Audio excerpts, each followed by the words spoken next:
And we should be live. Alright.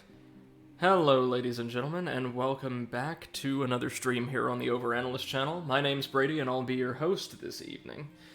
A big thanks to anybody catching us live on twitch.tv or watching the VOD after the fact over on YouTube, as I think will be the case for the majority of you, seeing as my streaming schedule's been thrown off just a little these past couple of days. Reasons for that vary, but today I will tell you I accidentally ended up sleeping in way too late. Wasn't even up all that late. I don't know why, I just slept like a few hours later than I normally do. Yikes. So I'm like barely conscious. I'm super drowsy. I don't know what that's all about, but I know I love Salt and Sanctuary, so we're back with some more of that.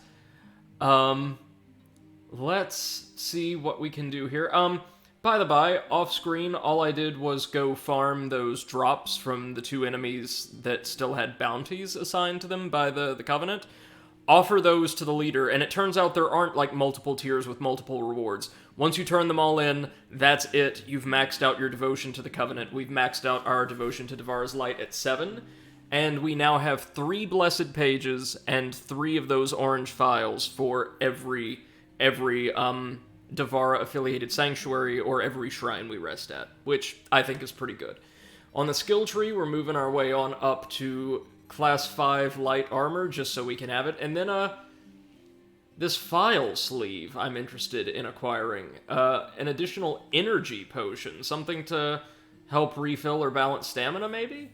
And then maybe we'll work on like building decks up to about 50, and if we have any additional levels after that, who knows? Maybe I'll take a sojourn on over into Magic Land, but we'll see. Right now, we're going to continue our journey through the island here in the Dome of the Forgotten, home of mimics and vanishing platform puzzles. They are the worst. Also got these vaguely Pazuzu-looking things. Flying archers. Always fun, you know? Oh, we're not dealing much damage to them. Maybe they're resistant to shock? I have the shock charm equipped now, just for fun. But as much as I prefer electric damage in my games, I'm thinking fire might be generally more worthwhile in Salt and Sanctuary.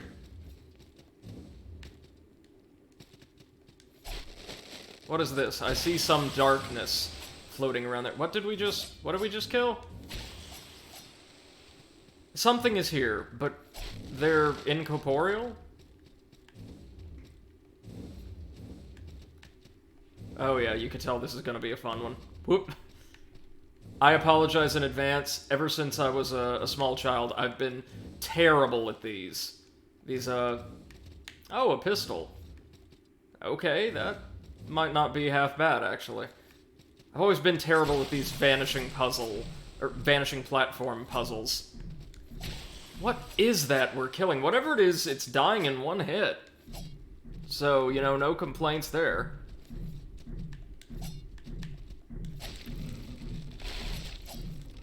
I did also, off-stream, while I was just going back, and farming, end up wandering into an area of Bandit's Pass, I think it was Bandit's Pass anyhow, we hadn't been to before, that was home to, well, hold on, in fact, I'll gather this item, Pitchfire, and then show you in the bestiary. This bizarre species of avian kraken? The brats. That, like, they spit up these little eggs that they throw that spawn these adorable and somewhat frightening looking things, but the brats themselves look like this. They're pretty weak, but they only appeared so far in that one kind of optional section of the game, which is very interesting to me. I'm happy to report, by the way, our bestiary is well over 50% filled at this point. We still have plenty of nasties to encounter, of course, but we have seen quite a lot of them. This could be a mimic.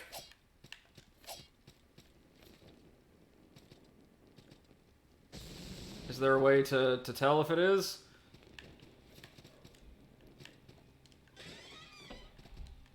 Not a mimic. And we get scorpion armor. Is it better than what we're wearing? Oh no, it's heavy armor. Never mind. Never mind. And let's not forget there's things to explore down on the ground floor of the dome as well. We're going to be spending probably a fair amount of time here because this dungeon, I want to say I remember it being pretty long, and it also has a pair of bosses. Both of whom I think are weak to fire.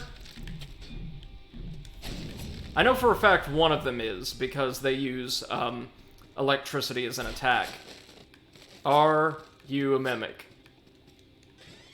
You are not. Merchant's gear. Okay, that's gotta be light armor, right? Class 0. There's not a lot of, like, advanced light armor we've been finding. This alchemist set seems to be the best we're gonna do in that regard. Oh my, how far we've come since being routinely thrashed by these guardians, eh? Now they're basically just free salt. I approve. That appears to be a lift. Oh no. Okay, that one wasn't too bad. Just a single platform. Is this a secret door? I found out, by the way, those exist. There are secret doors in this game. You have to press the circle button to cast them open. One of them was hiding like that, Jesus Christ, secret compartment in the Village of Smiles, you know, hiding that item we couldn't access, which gave us a ring, by the by, that will drastically reduce our roll time. Oh, wait a minute. I think I can't see the, yeah, I can't see the little mobs we're attacking because I don't have a file of Undersight. The ability to see that which lurks in a dimension too ethereal to be perceived by mortal vision. Okay, how long does this last? Guess we'll find out.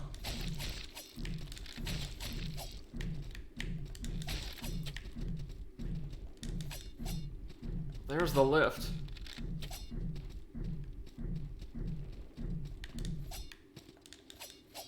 Oh, come on, dang it.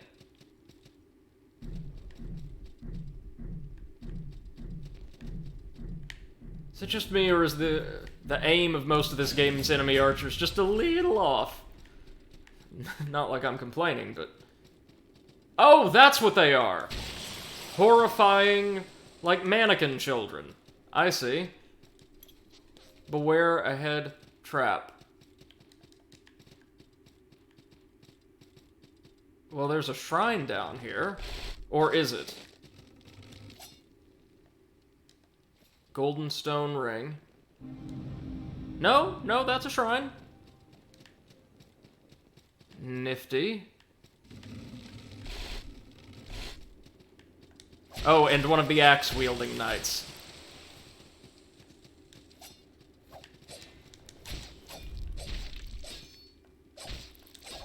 There we go. Looks like some of those phantom children are still around, so let's be careful. Ooh, that's a lot of blood. Blood from both of us, presumably. But this should do him in, right? No! Ooh, boss number 1 already. Exciting stuff. But... I think first things first.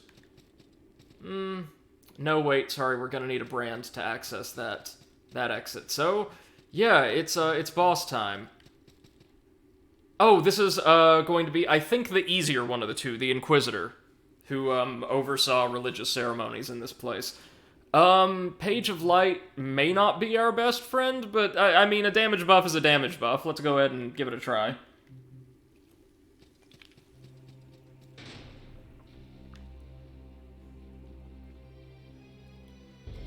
He's essentially an enhanced version... Yikes. An enhanced version of the Wraiths we've been fighting throughout the entire game. You know, the Kraken Wraiths?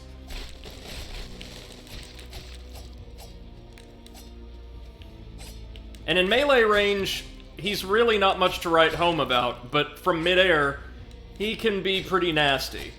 Jesus Christ, we are over-leveled, aren't we? Lord almighty, we just destroyed him. And we get couple of ladders.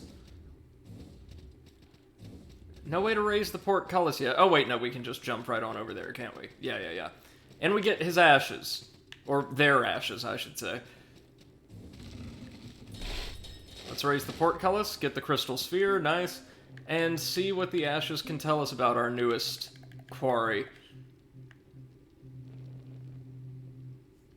Ashes of Alistar, the untouched Inquisitor. Alistar saw sin in the Dome of Light, and through his unquestionable zeal was able to cleanse the Dome of Sin. In a world so wicked, are not the selfless acts of holy men necessary to allow righteousness to flourish? Oh, so either that's written from his perspective and he was a delusional extreme zealot, or that was a genuine hero that was kind of warped by, excuse me? Oh, there's invisible witches here, too. Joy.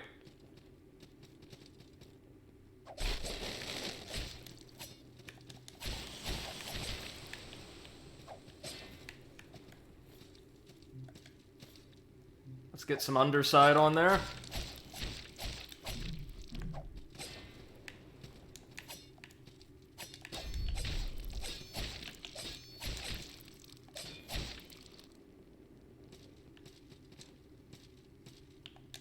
What a mess this fight has been, but we got him. I think. Oh, I forgot how tough the axe wielders are. We got his ashes, though. Which will probably allow us to create the axe he was hefting about, I suppose. And we get a drowned idol. Alright. That's weapon reinforcement stuff, I believe. Oh, and a lift. Awesome. Love a good lift. No! I missed! Oh, fuck. Jesus. I thought we could make it to that little edge. And we can, no doubt. Just we need to not go quite so wide.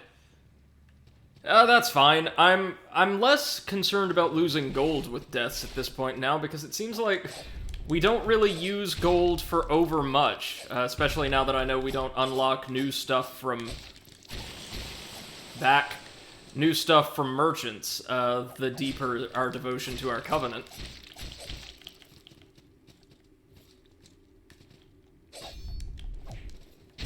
Okay, this should do him.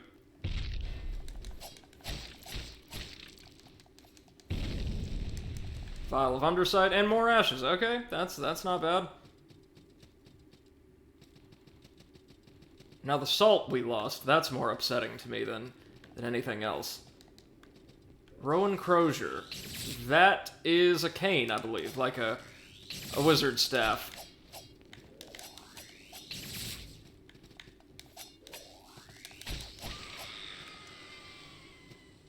Are these entirely different enemies from the ones down below in Hager's Cavern, I suppose? They have to be, right? If they're, like, totally invisible, I don't see why they would introduce original enemies for everywhere else and just have an invisible variant of a standard enemy here. Yeah, there we go. We can see the Hell Children here. Ooh, ouch, ouch, ouch. Drink. Oh, why couldn't we have fought sword wielders here instead?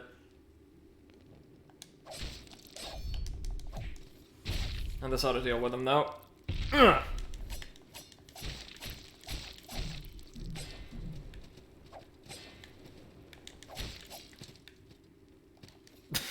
Again, an unconventional win, but a win nonetheless. Give me all of that salt, please.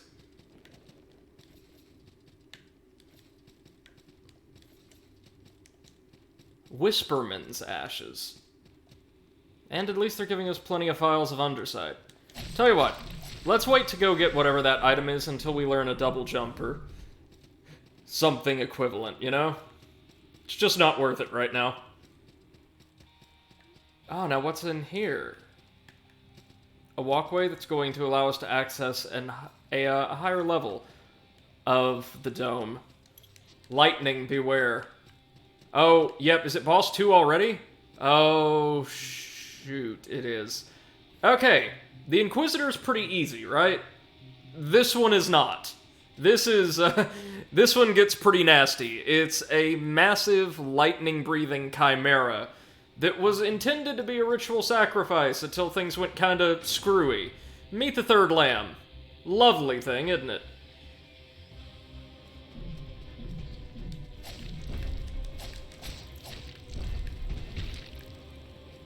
Of course, it has an AoE associated with its rollback.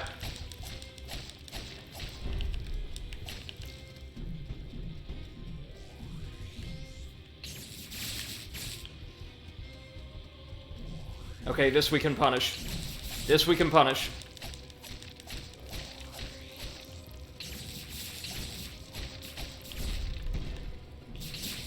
Oh, but not when it's got lightning follow-ups to all its attacks. Oof. No, no, thank you. Please stop juggling me. Oh, no. Oh, it's gonna juggle us to death now, isn't it?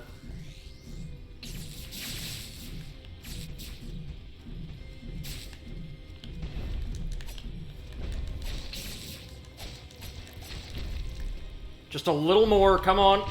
Jesus! Why does it have a wide-ranged AoE when it lands, you know?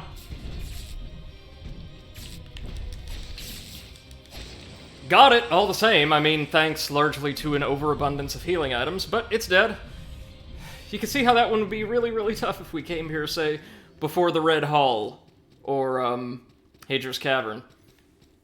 We got its beak. I'm not sure at all what that could be used to create, but we have it. Beak of the Third Lamb, old guard of the Dome of the Forgotten. A hippogriff, oh! Who once patrolled the skies, protecting pilgrims to the dome from raiders and bandits. She was made to sacrifice her will in service of the Inquisitor. And we brought them both down. Here we go, new ability. This air, it's so still. I was drawn to this dome for reasons I don't understand. It's so lonely here. I long for a friend. But I think I've driven everyone I've loved away. Tell me, have you heard of Hardlight? Yeah, we have, actually. You have? Then you know that without being able to set foot upon it, you'll never reach your goal? Sorry, folks, I'm making sure my phone's around. I don't think it is. I will keep reading as I go across the room to get it, though.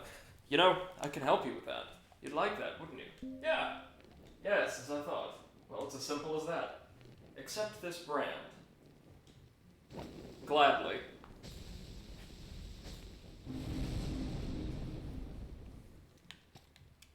You come here to think too, don't you? I enjoy solitude, of course, but you're always welcome to join me. I like to think about how meaningful my actions are. Making real change. That's what I bring to this world. Sir, who are you? So, Hardlight, do we need a torch to activate this? Like the, Yep. Just like the red gates.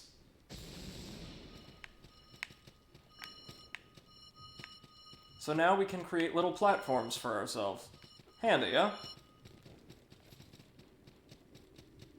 And this will allow us to explore significantly more of the dome itself, I believe.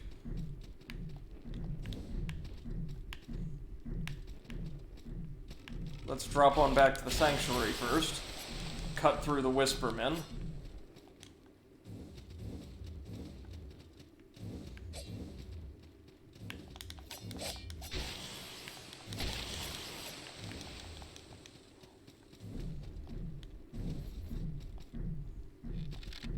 Oh, how on earth did I miss this?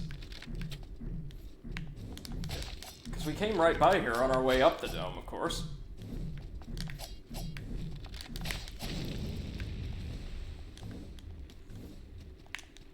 Oh, a mage, and more files of undersight. Not bad, not bad at all.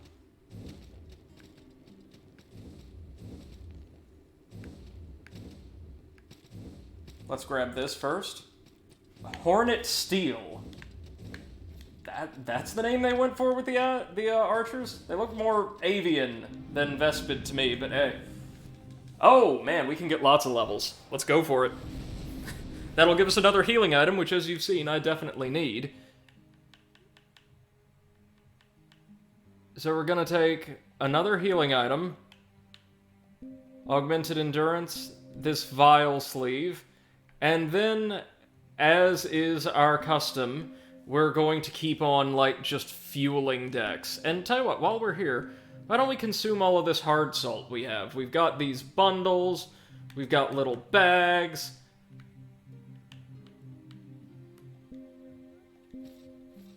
Yeah, just use all of these. They don't give us much individually, but we've got a ton of them.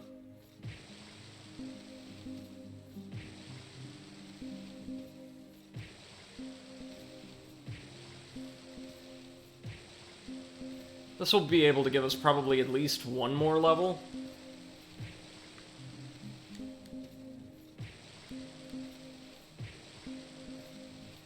We've not found any, like, massive chests of salt yet, but I think we've got, what is that, a couple crates, or, the merchant's bundles?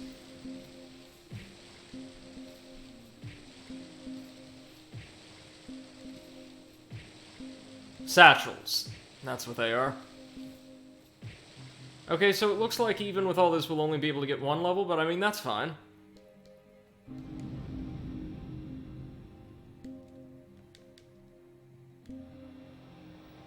One more point of dex, right? A slightly sharper blade.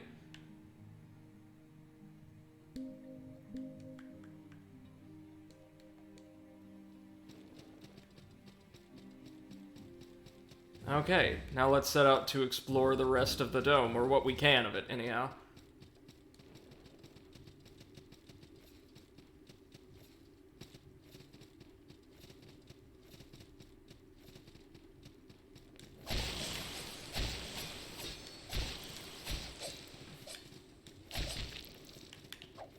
Oof. Oof, got him. Just by really aggressively rushing the Bronze Knight, we were able to down him. Righteous. Well, let's actually rest just to get our health back here, because I'm petty. Oh! Are you kidding me? Are you kidding me? I jumped straight down. Of course I did.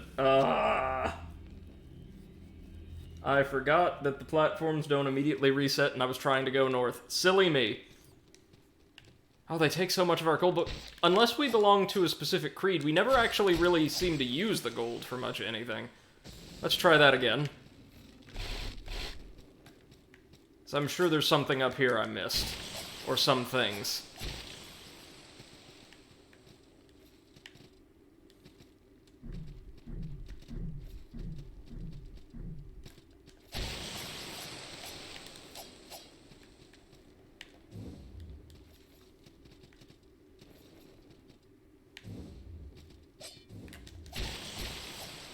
The Whispermen always seem to be around these little mats festooned with candles. Like, every single time they've appeared, they've been near one of these kind of makeshift altars. At least they're giving us plenty of stained pages, huh? Maybe there aren't any other platforms around here that we can use our knowledge of Hardlight to navigate? Or maybe I'm just missing them entirely? Who knows? Well, we made it. And we got, oh, drops from the Whispermen that fell through the wall, of course. And now this should bring us closer to, I want to say, the far beach, right? Yeah. Oh, it's one of these. Oh, good. Oh, and then these guys, little, Kraken imps. Spear imps, yeah. Unlike the cavalrymen, they aren't much trouble whatsoever. Oh yeah, see, this brings us round to the other side of the temple. So that was a great pearl we could have seen. I guess now our next prerogative is just to continue on down here. I think the temple is meant to be our next destination, so yeah, let's go for it. And I confirmed in the bestiary, these little anglerfish dudes do have bizarre arcane lamps affixed to their heads that allow them to absorb the light that we cast. So if we want to see where we're going, if we want to have any idea what we're doing, we have to kill these things. Which, I mean, given their health, isn't too bad now, is it?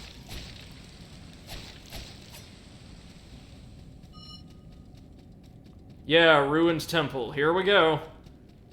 Now, this is a pretty extensive zone with, I want to say this one has 2 bosses. Ow.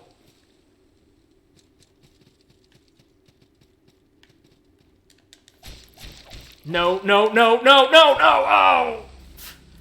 We're gonna have a lot of deaths by falling in these next couple of zones, guys, because enemy placement gets downright nasty. I do remember that. Like, there's gonna be a lot of guards near steep drop-offs in the whole nine.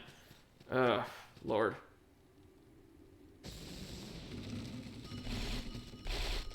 At least we've got all the torches we could ever possibly need.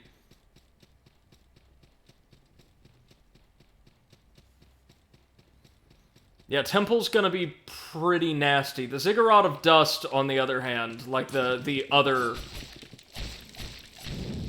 like, ancient ritual site location right next door, I want to say it isn't so bad, but they're both pretty big, fairly expansive, and very, very dangerous, as you've seen.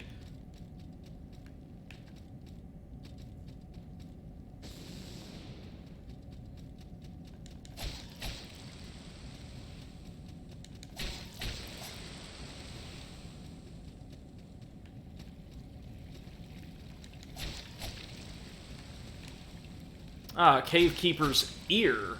Alright. Strange we get to collect the ears from, like, inhuman creatures, but I'm for it.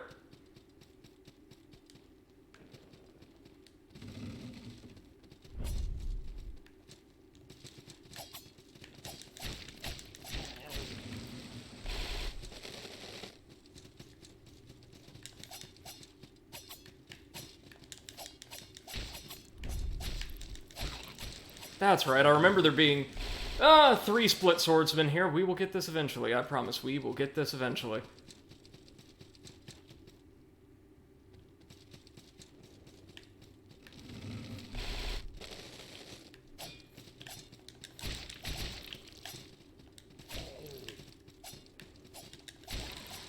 That's got him. Okay, now these.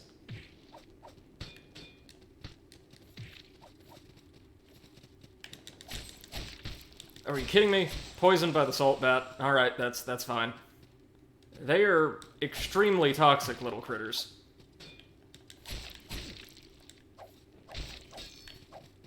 As is the monstrosity with all the arms. Hi.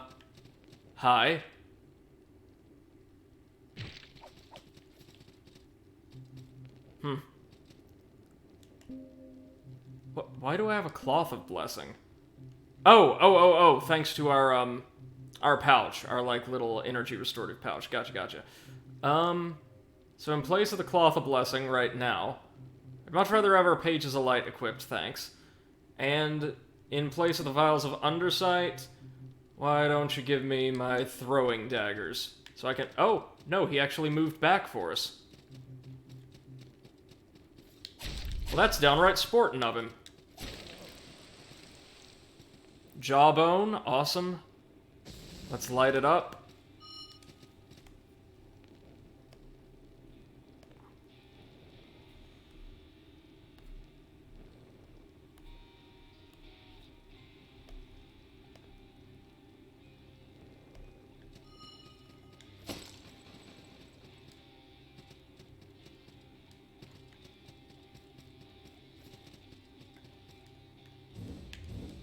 Now I forget entirely. Yeah, this is just a shortcut. Huh. So maybe we're meant to access the temple from the Ziggurat? Like, we are not meant to be running around the little section of temple we're presented with here? Since there's such a steep fall to the next level, right? Unless... Yeah, no, we can't safely reach anything from down here. So I tell you what, why don't we use one of our horns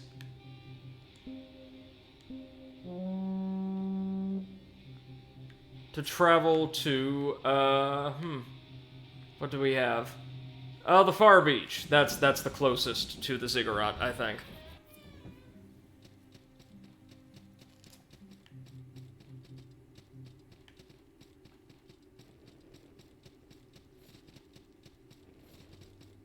Yeah, see, here we go. We can make some progress from here, no doubt. That's a lift, so that'll be a shortcut, no doubt.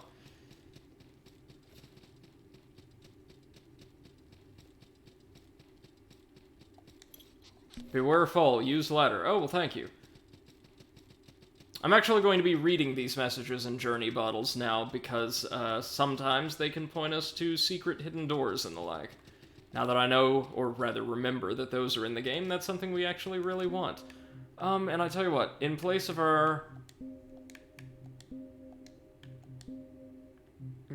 bandaged ring for now, let's go ahead and equip the Ring of Brilliance, just to give us a little bit more light. Unless we're going to be outdoors again. Huh. Okay, so maybe neither of these are the way to go right now. Maybe we need to keep on going from the far beach.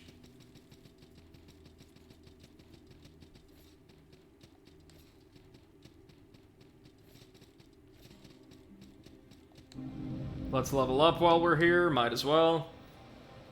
And you know exactly where this point is going, right? Of course you do. More decks. Or, hold on, why don't I go ahead and get this bow, this level in bows, just to have it, which will also give us a point in dex, so it'll still serve our means, or our ends. No, we wanted bandaged ring, there we go.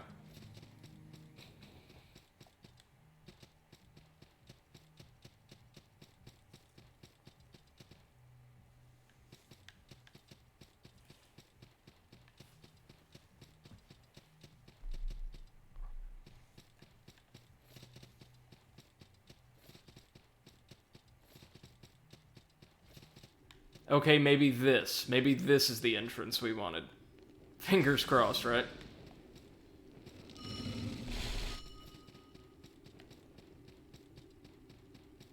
Yeah. Here's the Ziggurat Sanctuary.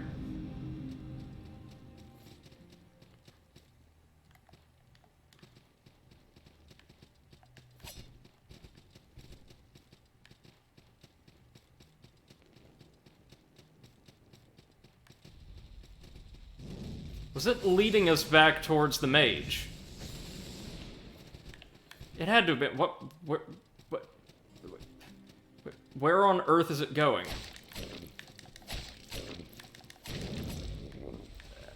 Straight to hell, apparently. That was so weird.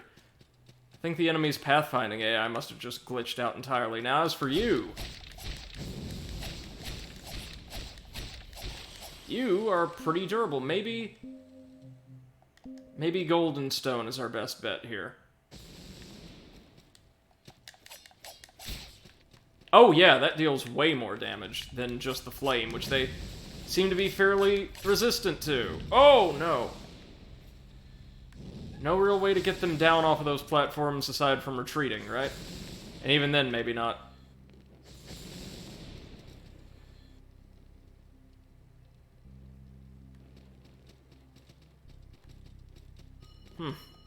Well, if no dice there, we'll just go ahead and wall jump up to get ourselves some treasure. Leave them to it. Not the best way of dealing with them, no doubt, but an effective way. Hey, Seth. Sorry, hold on. Let me pop on over into Discord if you'd like. Good morning. How's it going?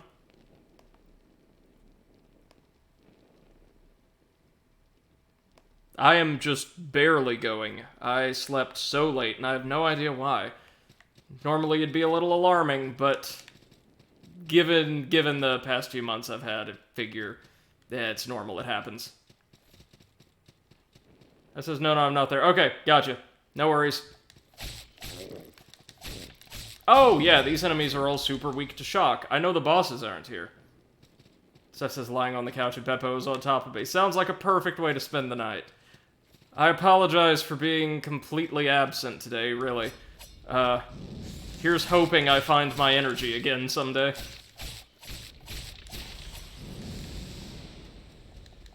They drop blessed pages? Really? Like the skeletal pyromancer things. Fair enough.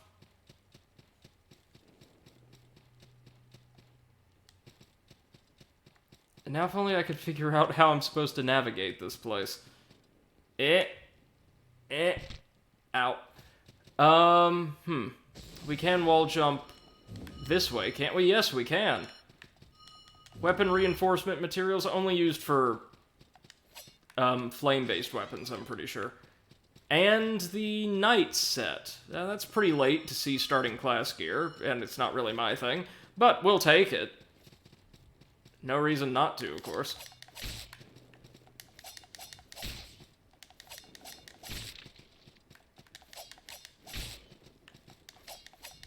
Come on, please teleport down here. Or not, in which case I shall just retreat. If I can't hit you, what's the point, right? Oh, these things take ages to stagger. And out here is... Ah, just another passage into the ziggurat. Okay. Okay. Sepsis apparently wasn't alarming enough. Yeah, apparently not. Jesus.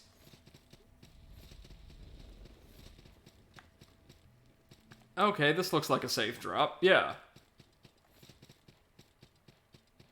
Portcullis, that'll be a shortcut. Another one of those large creatures. Those are the Arixes, apparently, that we've read about in a couple item descriptions so far. This worries me.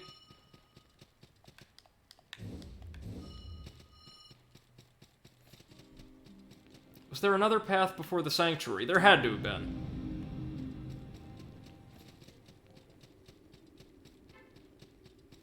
Yes, there was. Right, the ladder.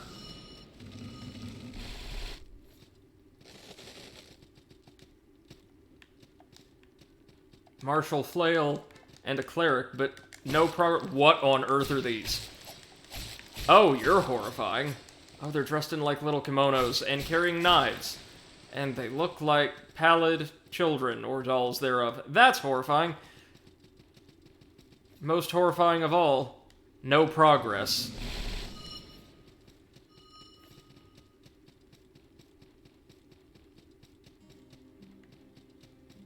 Well, even if I end up throwing myself down a bottomless pit, it's better than having absolutely no sense of direction. Oh my god.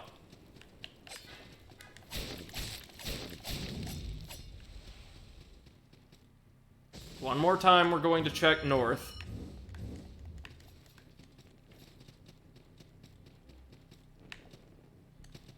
It's almost like we need one more ability to do a lot of these things, like a double jump or something. I've seen a lot of areas in the game that seem like they would require a double jump.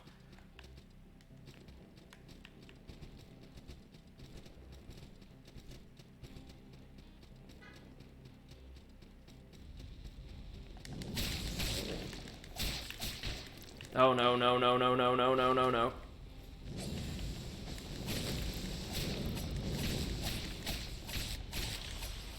So these enemies aren't much more resilient than what we're used to, but they are... Oh, here we go. Yeah, we could just wall jump up this way. They hit much harder than, like, the enemies in the dome, for instance. This should extend a teeny tiny little, section of wall we can use to jump up. Thank God these areas were seemingly designed with all of the abilities we've unlocked in mind.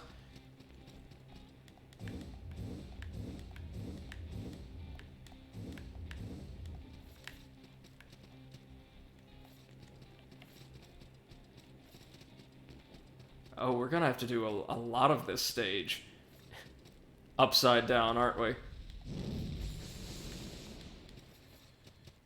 Yep, sure are.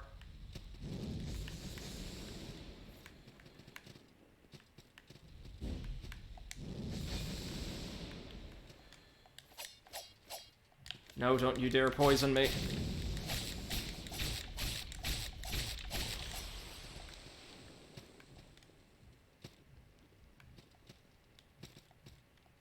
Now, I know for a fact there's a massive skeleton boss somewhere around here, or a skeletal boss, I suppose I should say, who, funnily enough, is weak to fire, not magic or any other element. Speaking of the elements, did we not pick up a new charm just a second ago? Stone Charm. A simple charm carved from solid stone. A charm like this would promise resolve, clarity, and will to those who lack those things.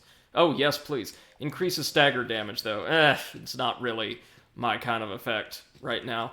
We seem to stagger enemies well enough with what we've got. Okay, let's go grab that obelisk again and climb a bit higher. Ideally, we can climb all the way around and open the portcullis. I know our boss, or bosses, are going to be down at the very heart of the ziggurat, but it seems like for the time being we're working our way ever upwards.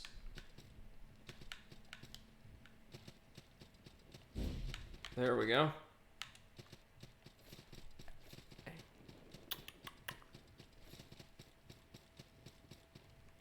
There it is.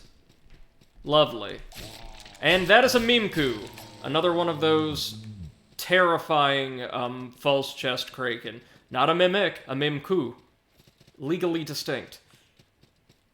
Oh, there's something very large up there. Oh, it's one of the bosses. It's the skeleton boss I told you all about. Or skeletal. I think he's like a giant mummy. The dried king, they call him. He is a sorcerer boss. And extraordinarily powerful, if I recall. So we've already got our flame effect on our weapon. I'm gonna go ahead and apply a page of light. And fingers crossed we can do this. What a gnarly design. Like, basic, but really striking at the same time.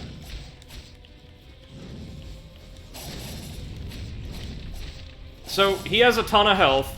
But, as you can see, not the most mobile boss in the world.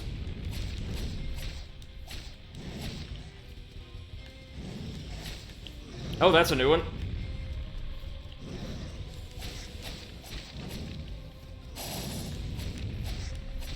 As long as we can dodge his casts, we should, for the most part, be fine.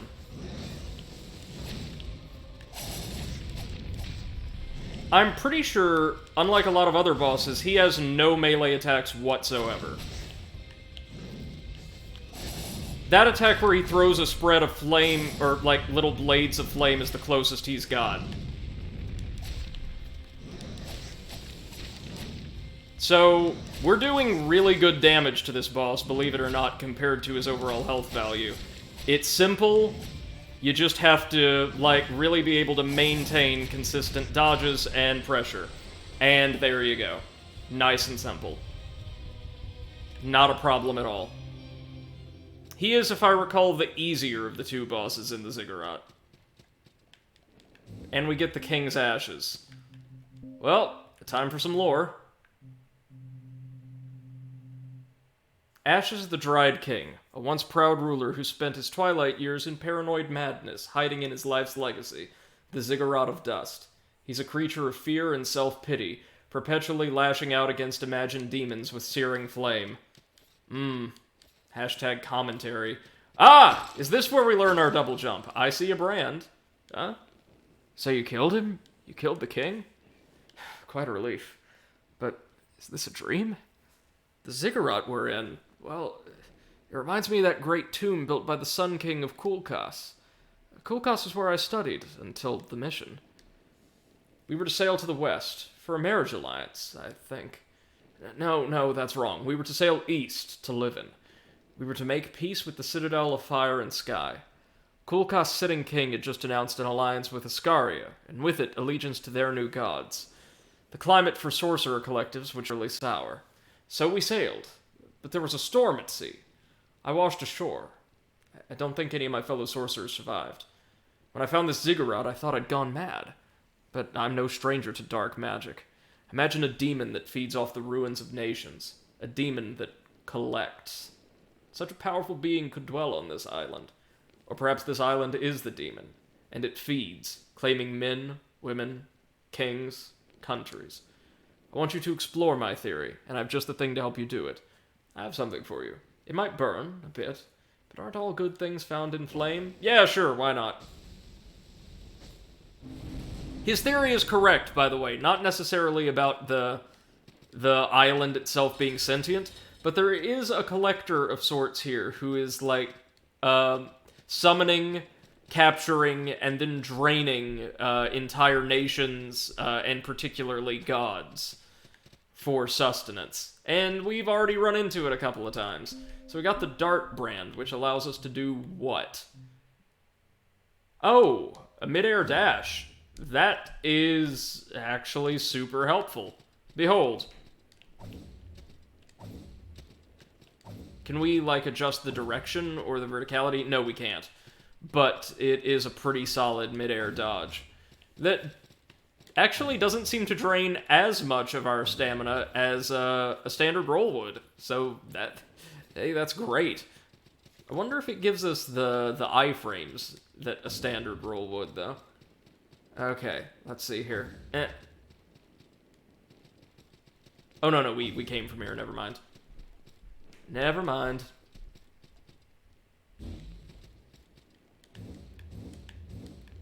Let's just work our way back to a place where we can drop down safely.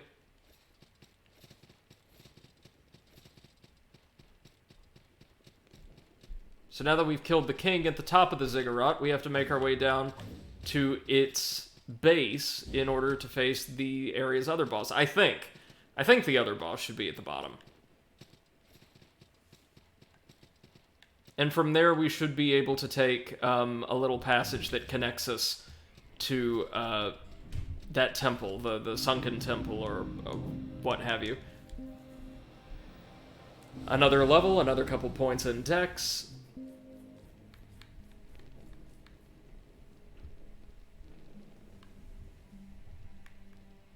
Here we go.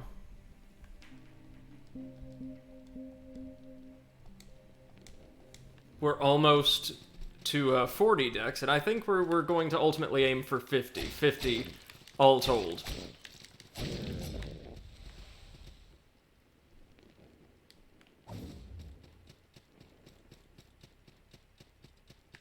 Okay, now that we've dropped down, let's see what we can actually do with that fancy new dash of ours.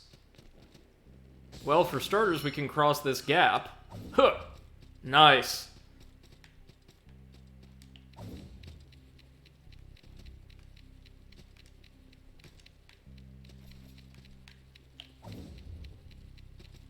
What's in here?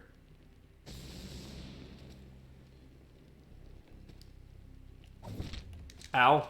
Oh, it's some of the, I think they called them brats, right? And spiders! The nasty little, dodo-looking kraken. Is that all that was down there? Okay, so that just allows us to bypass the mage and... the mage and imps up above, maybe? No. Ah, another Mimku. And more Kraken hiding in these idols, made in the form of what I'm fairly certain is our next boss. At least these Kraken can be kinda sorta stunned. Hell of a combo on them, though, isn't it? So that Mimku was guarding an amber idol. We'll take it.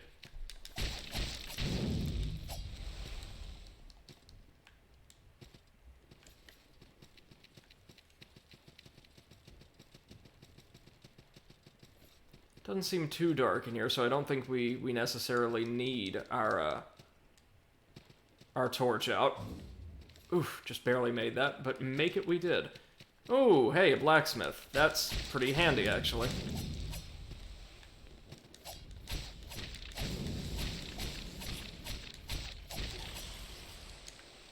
These skeletal mages are probably the nastiest enemies we've seen so far. Next to the horsemen. The horsemen near Fort Across the Mire, I think it was called. It was really nasty, and not at all something I would like to fight again. But no doubt we'll have to later in the game. I was doing some research, and we're probably about halfway through the game all told, maybe a little more. There's quite a lot of bosses left. Seth says the game looks much better the more you go. Yeah, it does. Like I said, the game does really open up the more navigational abilities you acquire, and I think I've either got all of them, or most of them at this point. I see the tendrils. I see the tendrils. Just come on. Come out. Yep. Back, back, back. And all of these giant idols are carved in the exact likeness of our next boss, by the way. Like, you'll see, it's one-to-one. Sanctuary? No.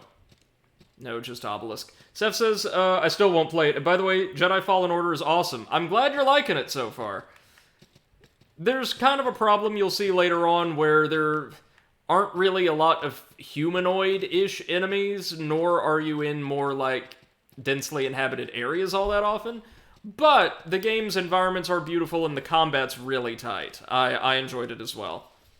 Glad you're enjoying it, and I look forward to being able to catch your next stream, because, God's sakes, I'm gonna have somebody, like one of my family members, start waking me up at a decent hour. I just can't keep doing this.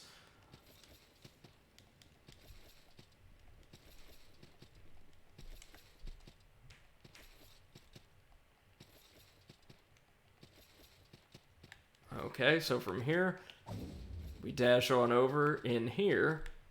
Not ominous at all.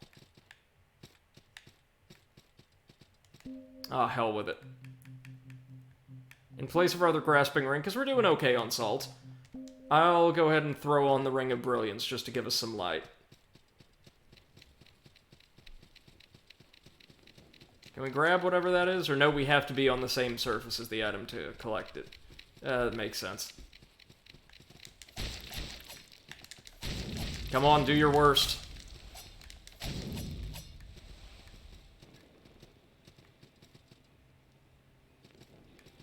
Okay. Hold on, if we want to jump up and reach that thing, what we're gonna have to do is... Uh-huh. Mm-hmm. No. Come on. Pull yourself up. That's it. That's it. Seth says on Tuesday you gotta come to comment. I will, I promise. I am so sorry once again. Everything should be settled regarding my sleep schedule before long. As I'll, well, have to be working before too long. Thank God. Okay, so they aren't liches, those skeletal mages. They're leeches.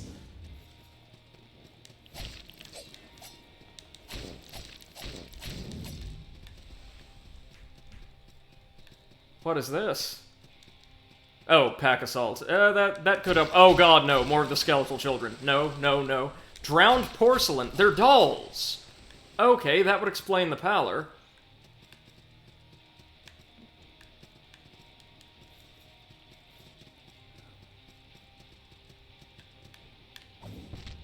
Okay, so the dash does nothing to break our falls whatsoever. That's fine. Oh, it's the saltless. And they're stupid pots of, ow. Stupid pots of blood, or whatever those are? We're getting nearer to the area they supposedly spawn from. Okay, keep that place and whatever's on the other side in mind. We also had goodies to gather down here. If I can actually make these jumps.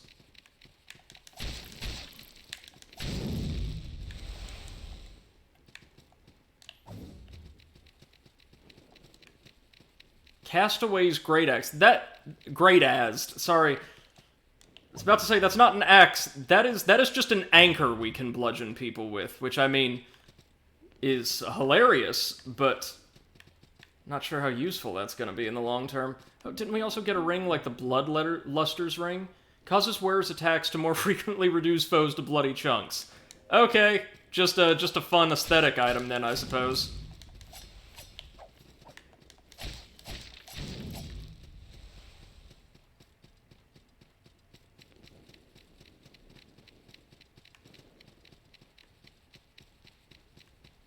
Okay, come on, which of y'all are alive?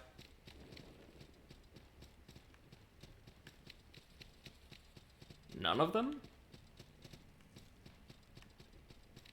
Okay, okay.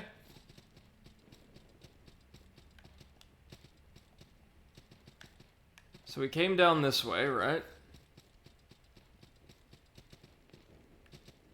Maybe we need to take another path past the obelisk?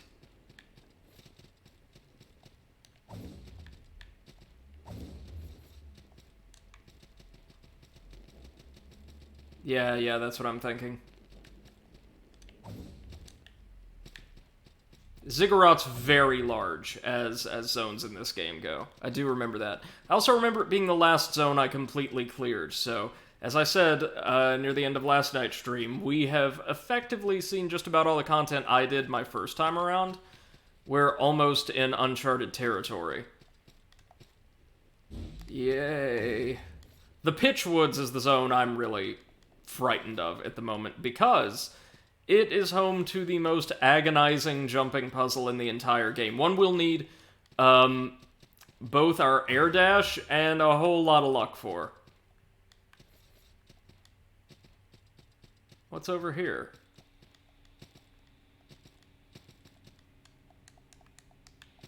Anything at all? No. That's worth a shot, though, isn't it? So it's just sold another doll, the Groot one. Well, congratulations! I'm sure the new game is inspiring a lot of interest in Guardians merch this season.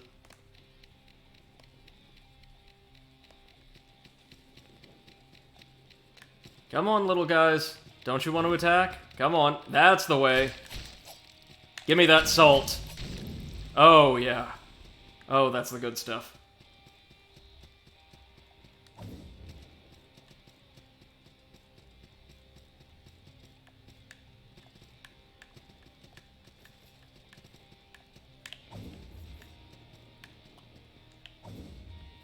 That's what we wanted to do. There we go. Ha!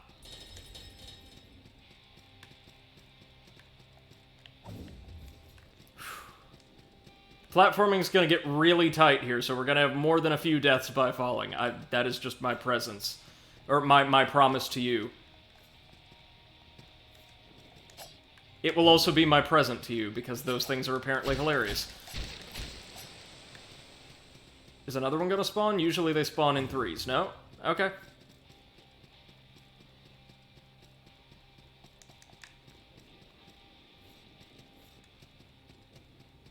And another portcullis. Great, so we've managed to interconnect virtually the entire ziggurat at this point. Again, while it's not a major selling point for me, I understand folks really appreciate the world design of the first Dark Souls due to its interconnectivity, and I think that's something that Salt and Sanctuary does particularly well as Souls-likes go. So for those who appreciated the first Dark Souls for that, I think you'll find a lot to like about this game's overall layout and world design.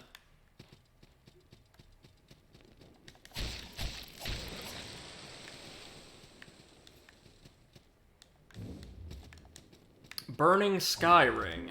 Probably has something to do with magic, right? Reduced cost of magic spells and incantations. An impossibly light metal ring, it bears the symbol of fire and sky, and lends the brilliance of the two eternal elements to its wearer. Okay. We found lots of support items that seem to make magic builds incredibly powerful, incredibly viable. So I like that they give players that option. Like there is a significant material support system for magic users. And now what about over here? Are you kidding me? Oh, that's great. I'm not even upset at that. I should have seen the tripwire or pressure plate or whatever it was. I didn't.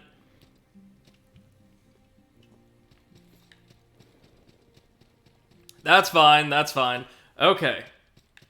Let's see about finding that portcullis. Was it actually to the east of the sanctuary? Hold on. Do I have a guide? I have a guide. I maybe don't want to use the guide here. Grants attack bonus to Sanctuary region. Well, I happen to know that the boss at the very bottom of the ziggurat has more health than I want to say maybe any other in the game.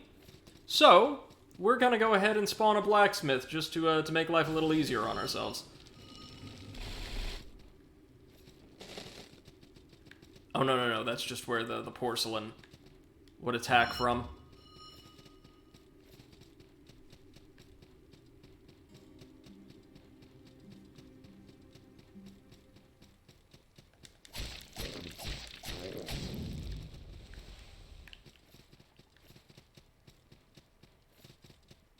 There's our portcullis. Okay. So we should be able to complete the circuit pretty quickly now.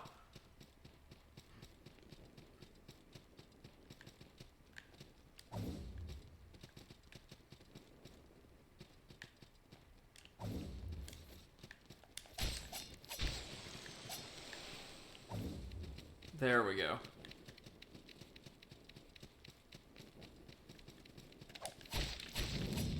Oh shoot, one of those things was still active in the background? Alright, I see you.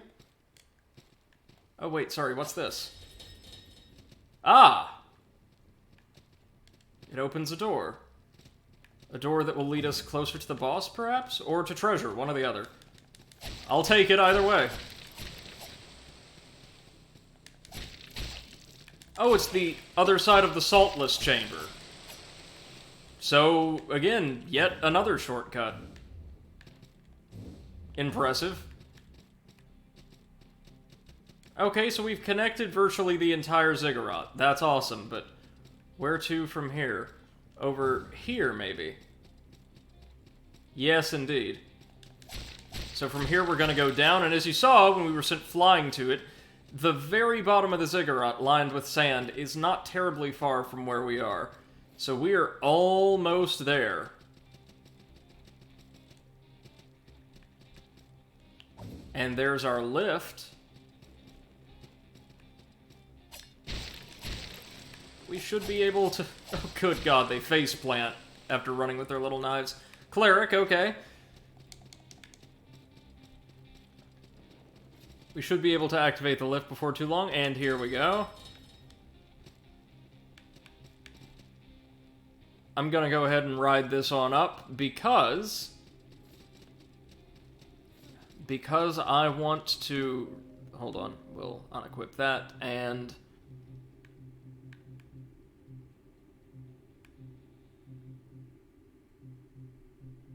re-equip that. Because I want to stop off at a sanctuary and level. We will probably only be able to gain one level, but still. Before we head on down to face the second boss, because I've heard it is a nasty one. I do not remember fighting it. I'm not entirely sure even if I did. I'm pretty sure I did in my partial playthrough all those years ago. But, I can't quite remember. I remember what other people who have fought it have said about it on YouTube videos and the such.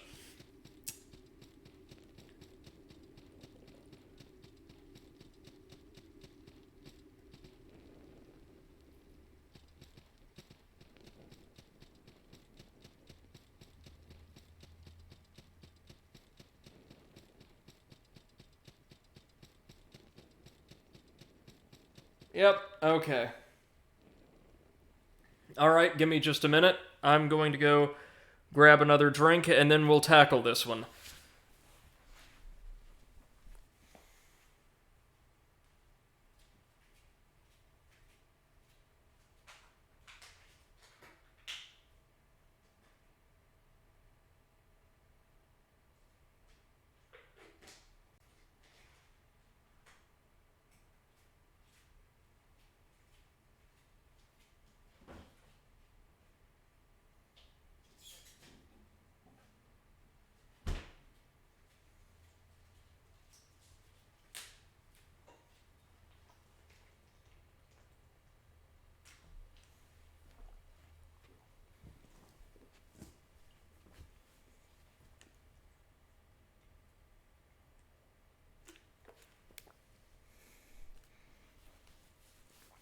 Alright, let's give this the old college try. Page of Light, and what a big boy, the Bloodless Prince. He's also been exsanguinated, but is looking a little bit more robust than his father. As you can see, he has health for days.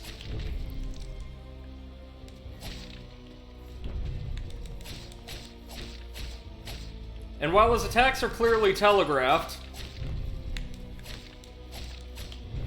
he's going to be able to use a lot of them, and Phase 2 sees him start doing this. These little stomps, which actually make his attacks overall much harder to dodge.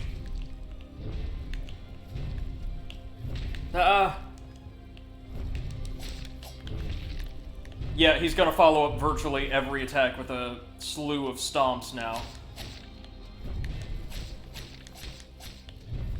Meaning we have to really be careful and only punish certain attacks, such as the stomps.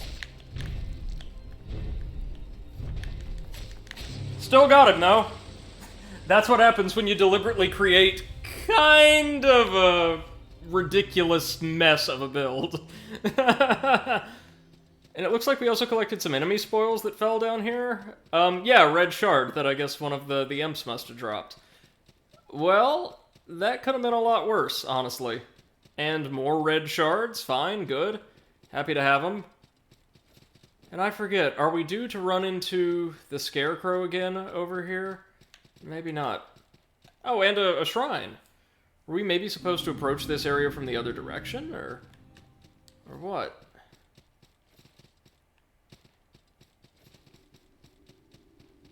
Well, pass the cigarette, hold on. Wait, we've got some new boss spoils, which means more lore. Let's check it out for the sake of completion.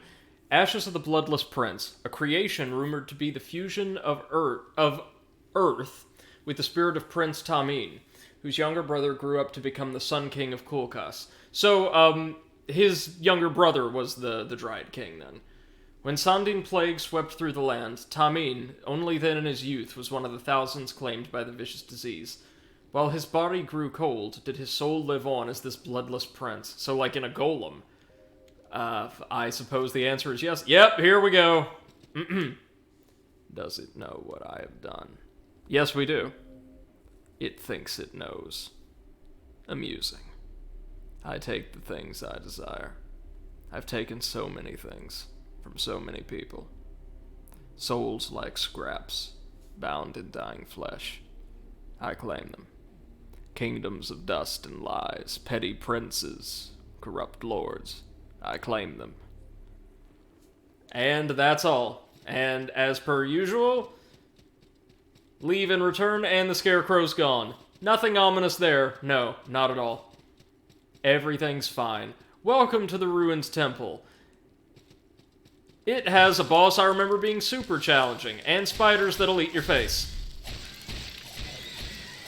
Working hand in hand with samurai, apparently. And Indiana Jones boulder traps, because this you could already tell this one's gonna be fun, right? Lots of hard light platforms around here.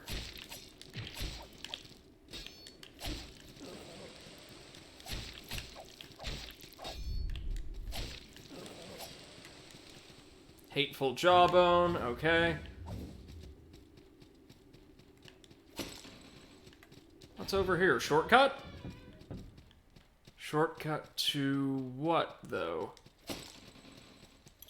Caution, yeah, Mimku. Thank you, Journey Bottle. Oh, it was containing the entire guide set, though. I don't think that's starting class armor, so it might actually be pretty good. Better than the Alchemist's? Probably not, but still. This is near Hager's Cavern, right? Oh, I know, battery's low. Nothing to worry about yet, though.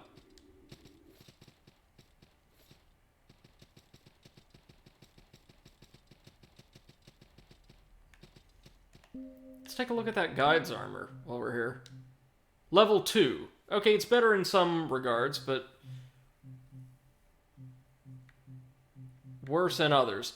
The only level 3 armor it looks like we have so far is the Queen set. And aside from magic defense, it is not better. So I tell you what, just for the fashion salt, as a friend in chat said a while ago, we're going to go ahead and stick with what we have. I did not know that we could run out of dashes to use between wall jumps, but we can. Learning. Okay.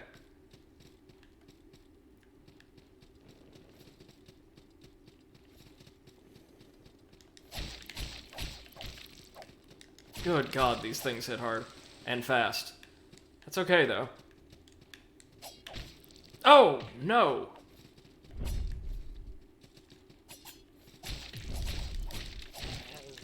So we've been hitting really hard for a long time, but now we're reaching the point where enemies are going to start hitting just as hard. But I want to say the trade-off is, like, compared to early game, there will be far fewer of them. Which, I mean, you know, that's even balance for late game, I think. More enemies, but tougher enemies.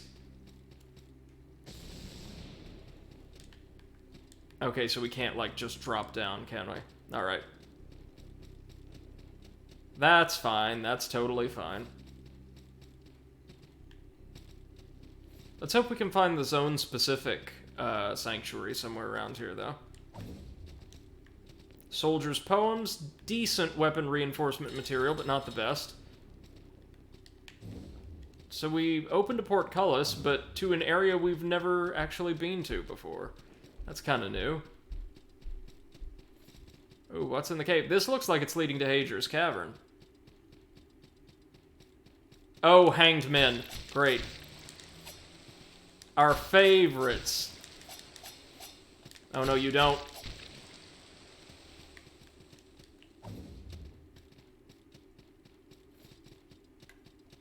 Yep, this is definitely the bioluminescent fungus from Hager's Cavern.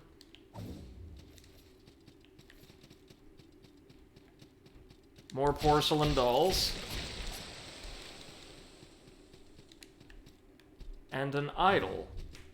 Okay, this all seems like additional optional exploration, but I am more than happy to do it. More soldiers' poems. We need Lord's orders to improve our sword, so it's nice we're collecting these, but I'm not gonna be able to really use them, you know? This looks like the Red Hall, and it is. Shroud Ring. What is this? This game's got loads of cool rings with really unique effects. A plain metal ring wrapped in a stained page. The two are magically intertwined, bound by strings of hateful lies. Increase your defense to holy damage. I think there might only be one boss in the entire game who uses holy attacks extensively. It's either holy or magic attacks. I know there's one element that the game is notorious for only throwing you a single boss attuned to. But it might be nice for that boss, we never know.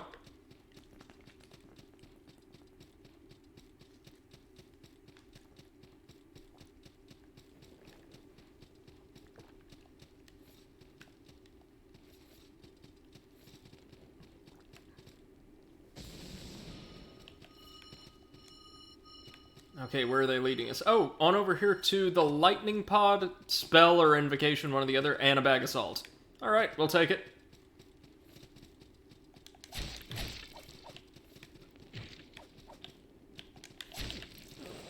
Now, in contrast to the Ziggurat, the temple only has one boss, but it is a real doozy. And it's also mechanically a very, very interesting one. Probably the first boss in the game that my crazy fire sword build isn't gonna be super effective against in some way, shape, or form. So, that's gonna be fun to try and work with. Bloodflower Ring. Okay, now what does this do? We have a Bloodflower Charm, do we not? Increase attack power. A jagged metal ring painted red. That actually sounds like it would be worth switching our Salt Ring out for.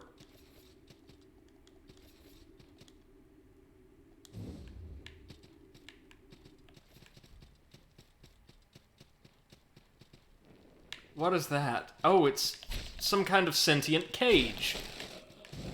That's not horrifying at all, is it?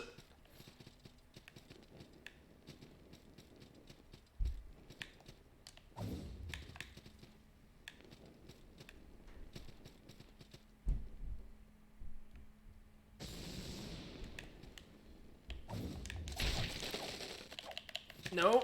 No, no, no, no, don't kill me, don't kill me, don't kill me. Oh, we're dead. Yeah. Damn it. Mother Merle? It's an odd name for a creature like that, but fine.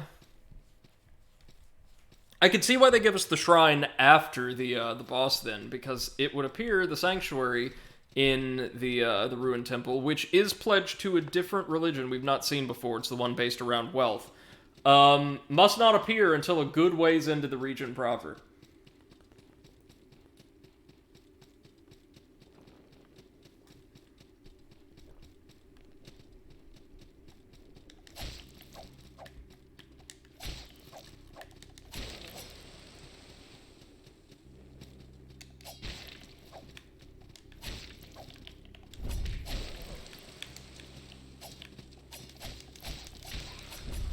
Man, at least split swordsmen go down really quickly at this point. Remember when these guys took us ages to manage to finally cut down? Now, though, we can just toss them around like ragdolls.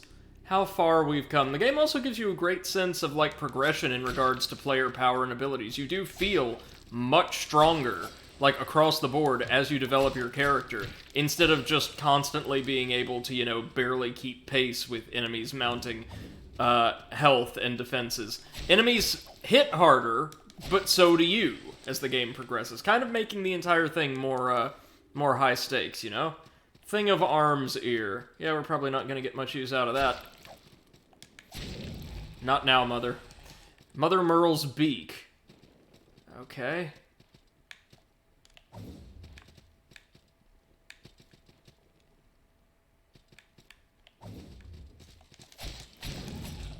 At least they don't have much health. But I fear that that attack might be like an instant kill or something. Okay, we're safe now, though, because we have our salt back. Is there anything on the other side of this wall? Nope, that would have been death, so we made a smart choice by avoiding it.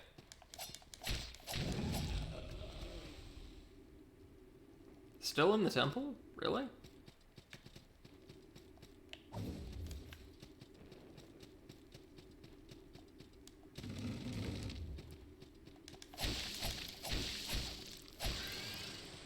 Does this open us a shortcut, or... Why, yes. Yes, it does. Great, we've made the correct choice, then.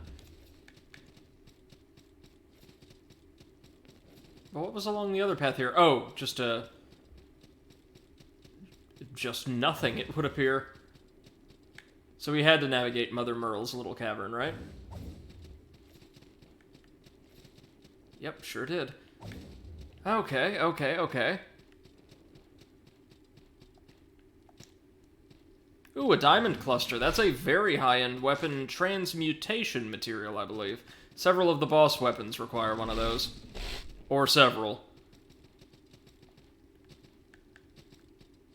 Not like we're gonna be getting a boss weapon anytime soon. I'm super happy with the Tachi. It's recommended extensively by, like, build guides online. I remember this from, like, doing research years ago when I first got the game, right? And I could see why. Oh, thank you, God. Sanctuary. Let's grab some levels. Let's immediately dump all of those levels into Dex. Or,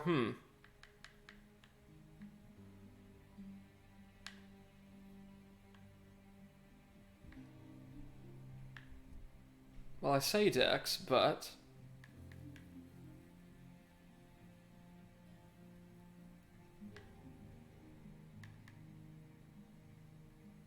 Why don't we grab Marksman? And do we have Class 2 bows available anywhere on this tree?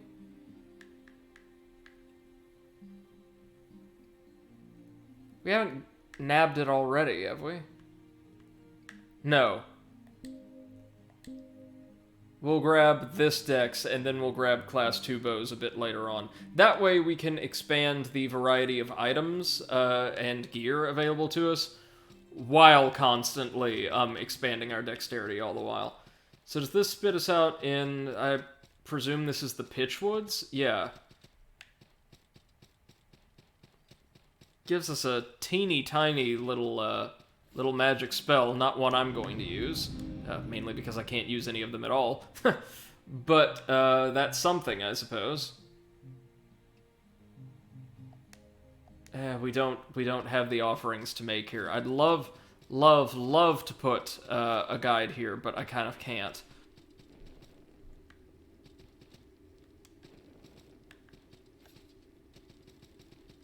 Let's just keep on working our way downwards. Oh, boss time already? Okay, let me explain how this works. The next boss is an axe. Not anything in particular wielding the axe, just a massive old rusted axe that's been abandoned here for ages. But the thing is, the axe has this potent magical effect that causes people to kind of lust over it. And so these two spirits, you can see one of them right there, are going to be constantly fighting over the axe throwing it around, occasionally throwing magic attacks at the other and at us, and it's just going to be a massive chaotic mess. The axe itself is the only thing that can really hurt us up to a certain point, but the ghosts are going to be manipulating it. We can't hurt them, we can't stun them, we can't distract them. So it's just going to be hacking away at this weapon before it manages to hack us down. Let's give this our best shot.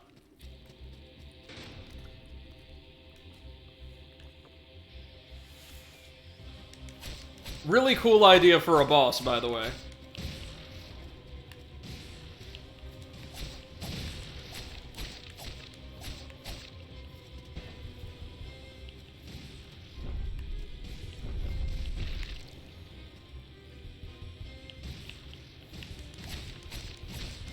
As you can see, dealing with this is going to be a little bit harder than you would have thought based on my description. Not because of the ghosts themselves as much as the, sorry, I should have said not as so much the axe itself as the ghost's projectiles. Oh yeah, that's right, and in Phase 2 they'll start, like, actually wielding it more properly.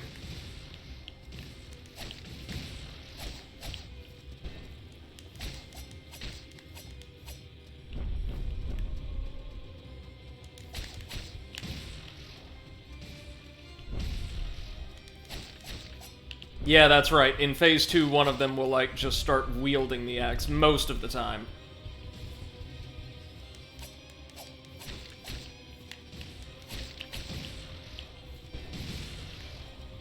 God, their magic attacks hurt.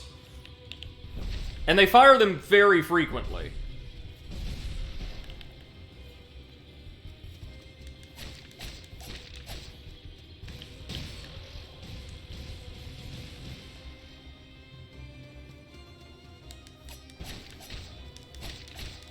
And as you can see, our weapon, our slashing weapon, is not exactly the best remedy for this giant hunk of metal. We need the magic damage, or the blessed damage, to do much anything to it at all.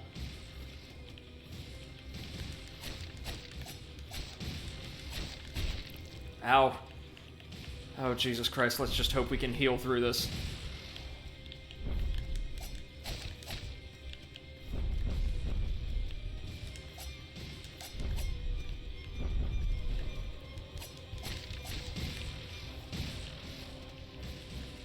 And our shield doesn't even allow us to do that much as far as defense is concerned against them. Are we gonna get it, though? Yes! We're gonna trade, but we're going to get them. Oh, thank you, God. Oh, that is rough. That's a hard fight. Not gonna lie, and without our healing economy, there's no way we could have managed it. Did we get... Yeah, we somehow get the ashes of... presumably the axe? Not sure how that works. Ashes of the Coveted, a crude executioner's axe capable of inspiring unearthly desires. It's said to make slaves of the souls it claims, most famously wielded by Erland, the Executioner King, who died together with his son during a struggle over the axe. So it was their spirits we were being constantly assailed by. Well, we managed it. But that's not to say we're done with the temple. No, no, no. There's quite a bit more we have to do here, and I'm quite surprised we haven't discovered the sanctuary to that other faith yet. It may be hidden somewhere? I know I discovered it in one of my previous playthroughs. I find it quite curious we haven't come across it in this one yet. One of the, like, discoverable faiths is in the Pitchwoods, and the last is deep, deep, deep, in the ground beneath an optional area we have not discovered yet.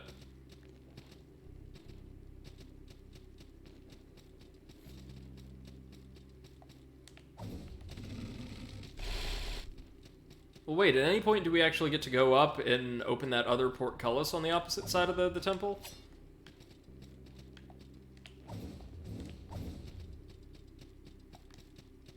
Charred reliquaries, fine, okay. Oh, hey, it's the knight! I met a simple woman from Kulkas here. She wanted to know what the point of it all was. How could she not know? It's the simple truth. We must quest. We must explore. We must discover. We must succeed. We must survive. She was devoured by beasts. Did you know that I've been questing since my 13th year? Slaying brigands and scoundrels, exploring uncharted caves. Never does my heart feel at peace quite so much as when I'm on an adventure. I think I'll venture into the woods next. It's pitch dark and full of strange creatures and grisly corpses, but my friend, you should do well to know that I thrive in the face of danger. Sometimes the best thing to do is simply to listen. Okay, sure. Good luck, buddy.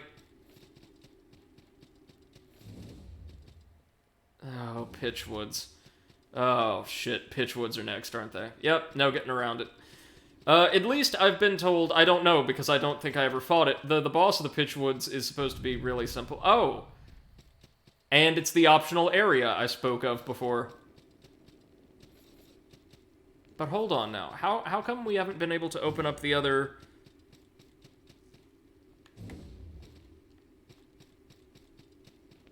the other portcullis much higher up in the temple? I can tell you right now, it's probably not going to be that there's a shortcut from Siam Lake. That's a very, very short area containing what many fans to hold to be the game's hardest and quite possibly least fair boss. Which happens to be my next quarry, so we're gonna have fun with that.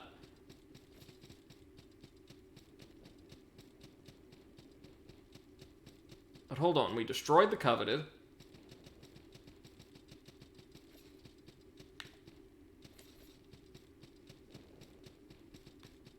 No platform over there.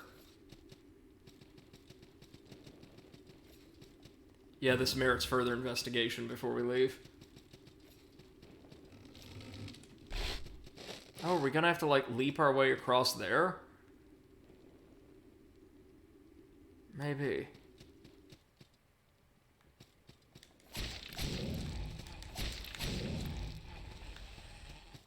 They drop potatoes. Okay, why am I not surprised? Oh, this may be it, yeah. Ah, Lord's Orders, perfect.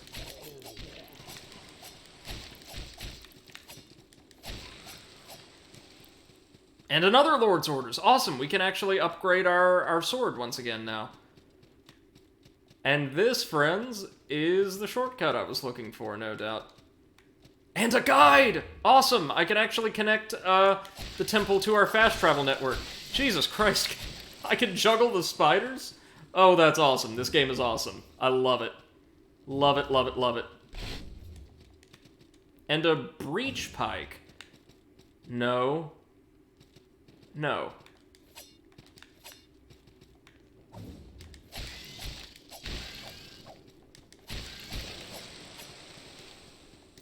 Blessed shortcut. There we go.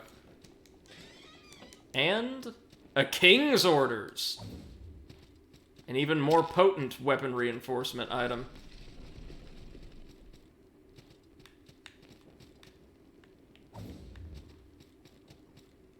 Now, what could be over here? Is this the sanctuary I was aiming for? Probably not. No. Kran's Pass. Oh, this is yet another short area, guarded by a particularly nasty optional boss that I have never faced before. We also got something called the Twisted Heart. Heart of a vanquished beast, thorny and twisted by ancient sin. Yep. Here's the boss, and as you can see, no candles lit. This means that players have had a hell of a time with this boss recently. Should we even go for it? Yeah, we should. This is gonna be Ronin Kran. And, oh, he's nasty.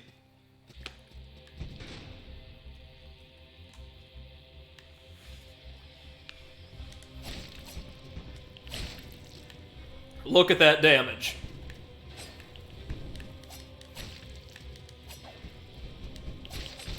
He looks less like a Ronin and more like a gladiator, though, doesn't he?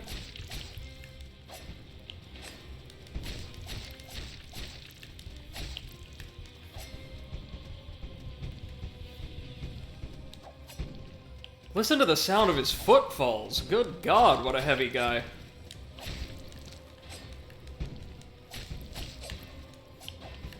Oh, things are gonna get nasty once he hits phase 2. What is he doing? What is that? Sorry, did he just buff himself Artorias style?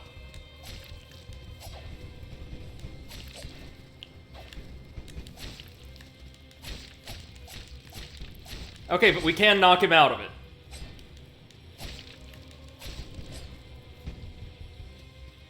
Well, no matter what, this is going to be a run I can be proud of.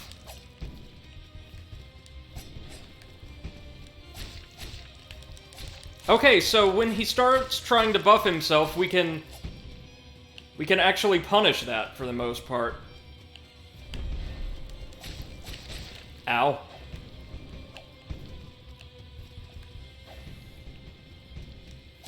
Go on, Cran, go for it. Yeah. So he has, like, super armor, so he takes less damage during that whole rigmarole. But, we get to just wail away at him. Good God, guys, that's considered one of the hardest bosses in the game, and I just beat it my first attempt. That's the first time I've ever fought that boss. Wow. I'm super happy about that, and of course I happen to be broadcasting this late at night where no one sees.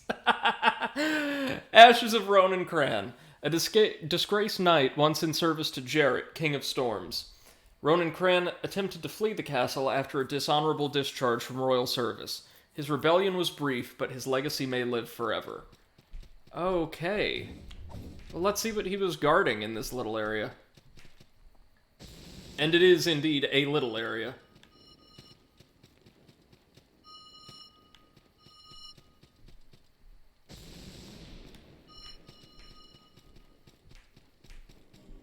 Here it is! Yeah, this is the Wealth Cult, the House of Splendor. Greetings, fellow connoisseur of fine things. Quite keen of you to have found us. Wait, so this means I have killed Ronan Cran before, I guess, if I found this. We're quite the secret group, but, you know, we hold the most fantastic truth. What truth is it we hold? It's simple. There's no thing greater than splendor. Flesh rots away.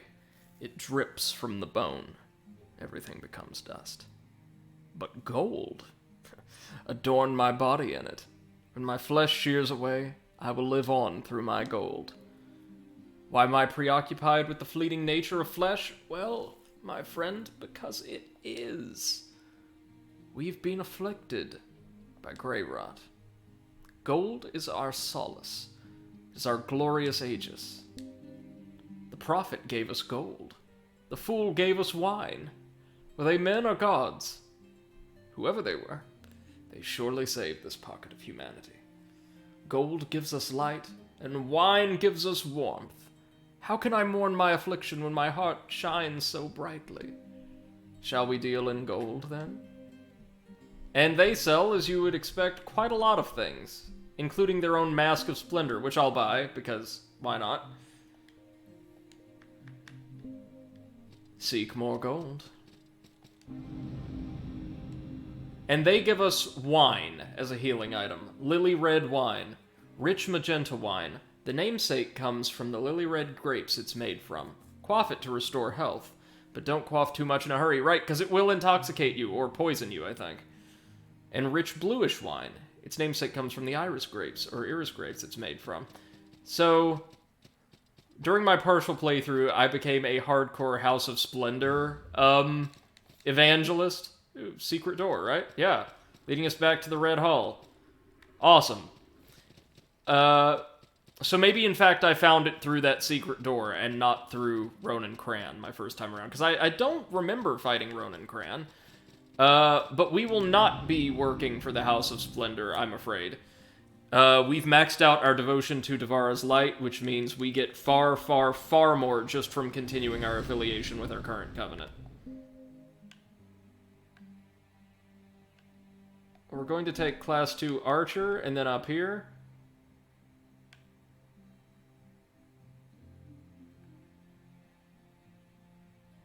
Up here we'll take more Endurance. Why not? And now it's off to the Pitchwoods to meet yet another new covenant.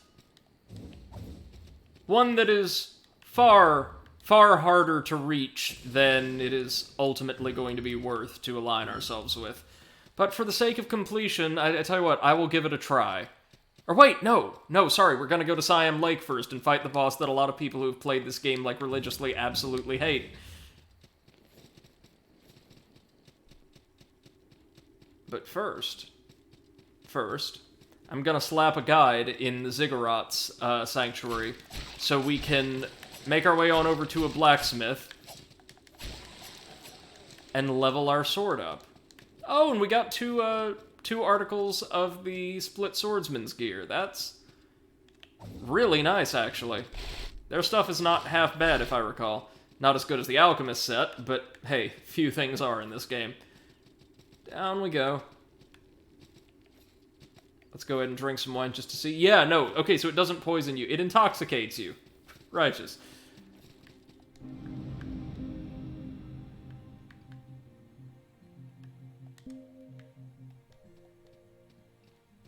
Hey, Eclipse, good evening. How's it going, man? How have you been lately? Doing alright? Always glad to see you. We're playing... we are now in the section of this, like, classic Beloved Souls-like where I'm familiar with all the content, but I've not actually done, like, 90% of this, like, back half of the game. So I'm going to be learning quite a lot as we make our way along here. Let's head to Castle of Storms. Castle of Storms has a guide and a blacksmith.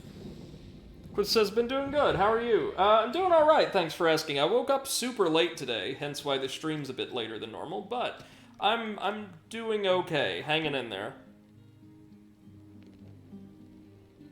So now we're going to level our Tachi. Tachi 5 to Tachi 6. I think the highest level of refinement weapons can reach in this game is either 8 or 10. We now need a King's Orders and slightly more salt. Hold on, I shall return. Finally found a purpose for this pack of salt.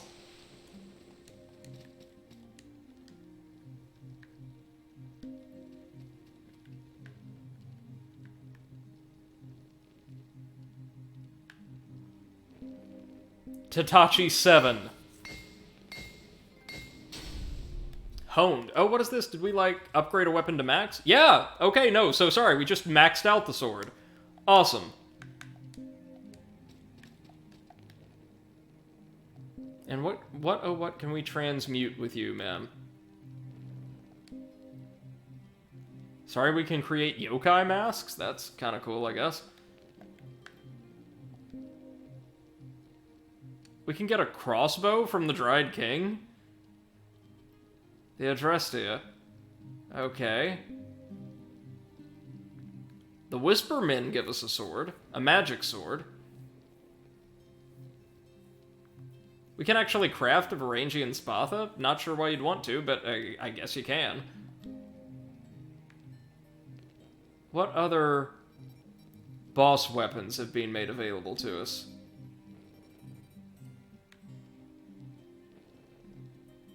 The Untouched Inquisitor gives you a polearm, okay. Both of the spiders give you axes, or spears, listen to me. The Third Lamb gives us a dagger, a magic dagger, or sorry, a faith-based dagger, the Opal Tusk. Ronan Cran gives us his broken sword, which functions like an axe, okay. Alright, so some interesting things on offer, but none of them really for us.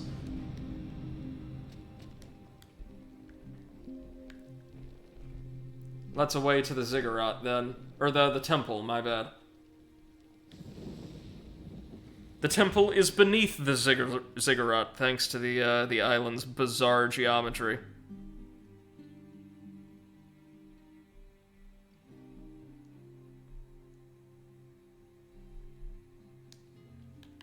Now let's head on to Siam Lake. Wish me luck. This one's gonna be nasty.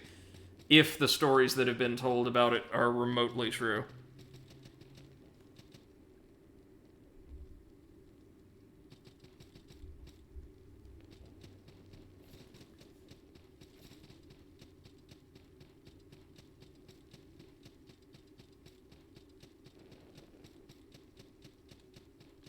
I think our Flame Charm would still be ideal for this next encounter.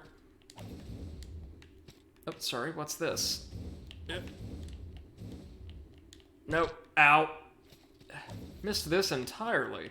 Our last time through. Hello? What's this?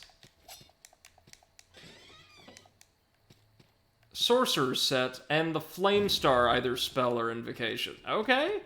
Not bad. Not bad. Not for us, but not bad.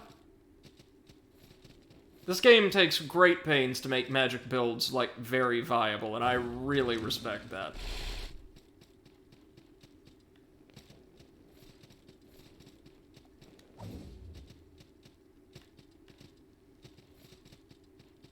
Alright, let's see what we're up against here on Siam Lake.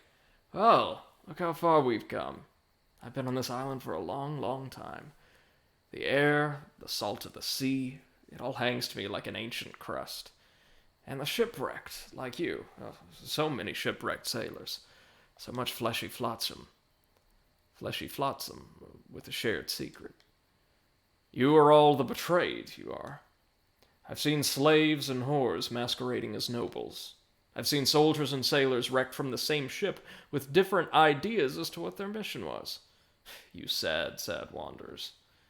Do you know by whom you were betrayed? And why? You had your princess to find. Or did you? We'll meet again soon.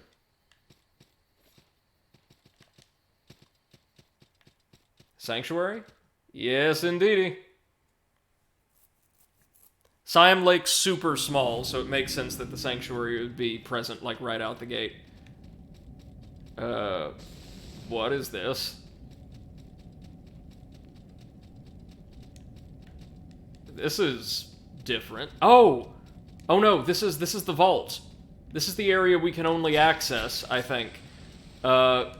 If we basically challenge another faction, another creed, to a fight inside one of their sanctuaries. There's two ways to convert sanctuaries. There's the benevolent way by crushing one of those gray spheres we found all over the place, and there's the relatively dickish way by defiling the sanctuary and challenging its defenders to a fight. Only by challenging sanctuary defenders to a fight and losing to them, like dying to them once, will we actually be able to open that passage. And follow the path down to a deep, deep vault containing the game's most wicked religion, the Order of the Betrayer, dedicated to a kind of satanic figure who betrayed or otherwise harmed Devara in her theology, I believe.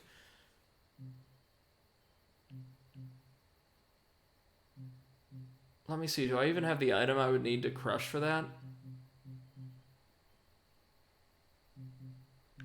I don't know that I do. Not like it matters. I do want to show you the religion, but we're not going to sign up with them. Okay, let's do this thing. Cloth of Blessing, I don't know why you keep replacing my pages, but you do. Here they are, Page of Light. Okay, let's do this thing. Time to fight a caster. The Witch of the Lake. Oh, guys, this one hits like a truck.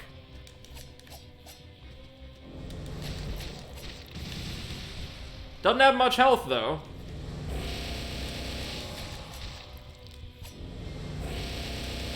As long as she doesn't over-rely on those homing attacks, I think we'll be fine. Tachi is putting in some serious work, though. She's, like, hated because those magic attacks can kill lots of players effectively in one shot, because the homing orbs and the, like, rapid-fire kind of Vulcan cannon thing deal... Oh, trophy! That's my first time killing her, yeah. So I guess I have killed Ronan Cran before, right?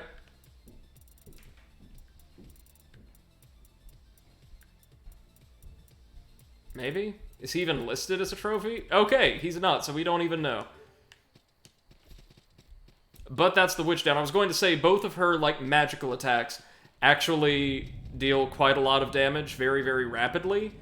Salt Alchemancry, this is one of the last areas in the game, ostensibly. I'm not even sure if it's mandatory. I don't think it is. This is like a great laboratory where people experimented with salt. I guess we'll explore. There's one boss here, and I'm sure a ton of magic-related gear. Let's see what we got from her, though. The Heir of Saira, Witch of the Lake. The younger of two twins, she guards Siam Lake, an unnatural reservoir of salt magic that feeds into the Salt Alchemancry. Her sister, the Architect, then uses it for her foul purposes. 3 guesses as to who the boss here is gonna be. Oh, this is where those Oculus creatures come from. Right. And the Saltless, don't forget about them. What a cool area.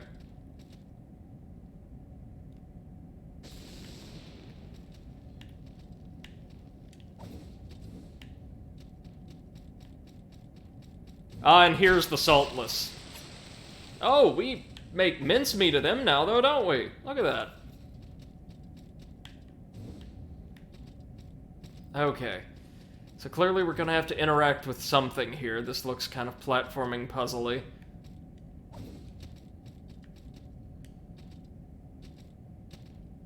Or are we not meant to enter the Salt Alchemancry yet?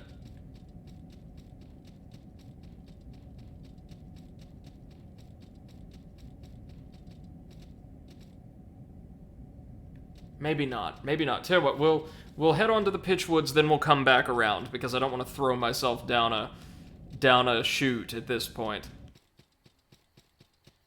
I think Siam Lake's really just here so we can gain access to the Order of the Betrayer, and then fight the Witch if we're so inclined.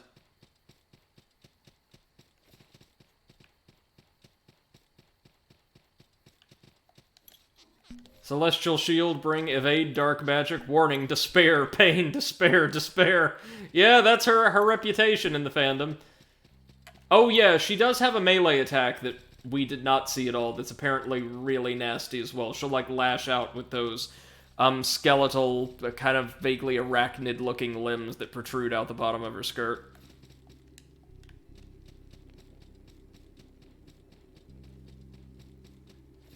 Okay, I've been putting this off, but it's time for the area that sucks. Yeah, you know what this is already.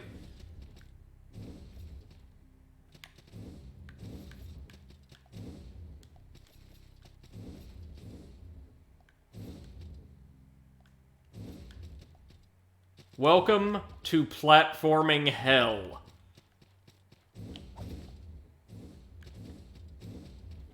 Oh yeah, there's also these nightmarish kind of narwhal-looking things all over the place. They can and will totally F you up. Exhibit A.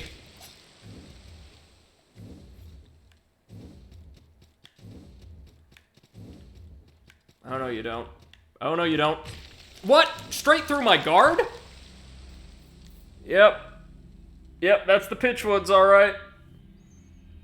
Lots of, Eclipse says they look really cool, though. They do! No, they do. I like that they also vaguely resemble some kind of amphibian or aquatic life in keeping with the game's broader theme of, like, you know, maritime horror.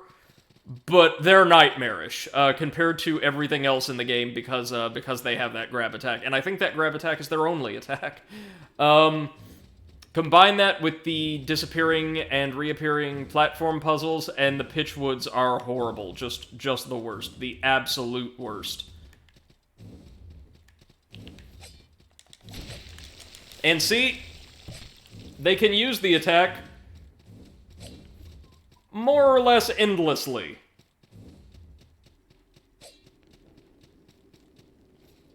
We can't attack that way, but they can.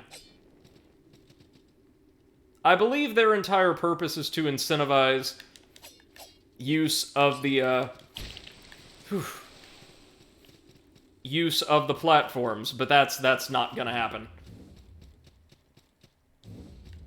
Or it will at the bare minimum.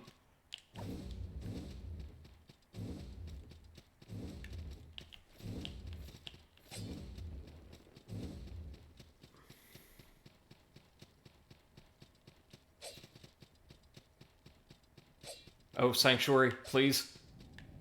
Nope. Deep, dank cavern. Still preferable to the unicorns. Another passage to the dome? If that's even what... No! I know what this is. This is, like, the end game, I believe. So once we're out of Unicorn Hell, let me show you something.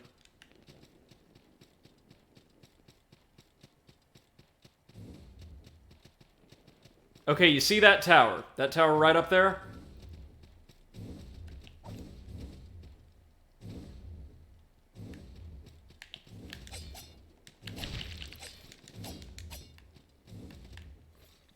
We're gonna have to get rid of this one anyhow. Fuck! They go down in 2 hits. That's a blessed positive. Okay. At the very top of this area, and I mean like tippy top. Ow. Yeah, at the end of that puzzle, that crazy platforming puzzle right there, there is a sanctuary dedicated to a cult of mages, a very powerful, very old cult of mages, who specialize in magic and all of its applications. We're going to have to deal with at least some of these platforms, which is going to lead to a whole lot of swearing and, like, yelling on my part. I'm not kidding when I say I hate this area. We are not going to climb all the way to the top to visit that sanctuary, because the religion can't do anything for us, and, I really like myself right now, and don't want that to change. This is the worst. This is the worst the game's platforming ever gets. After this, I want to say we don't have a whole lot left, save, a couple optional areas, and some, by all accounts, that are really cool. And then, the Salt Alchemanceri, and a showdown with the god who brought us here.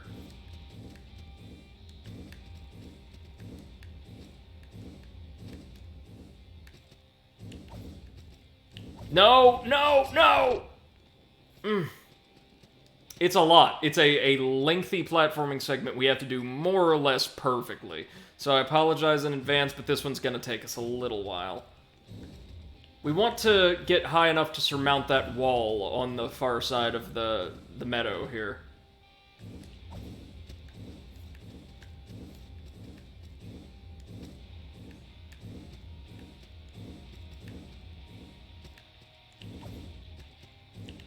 No, damn it, why did I overshoot it again? Why did I overshoot it again? Regular jump there. We dash jump to that platform, we take a regular jump off of it, and then we can make another regular jump straight to it. That's okay, we're almost there, I think, I hope, I pray.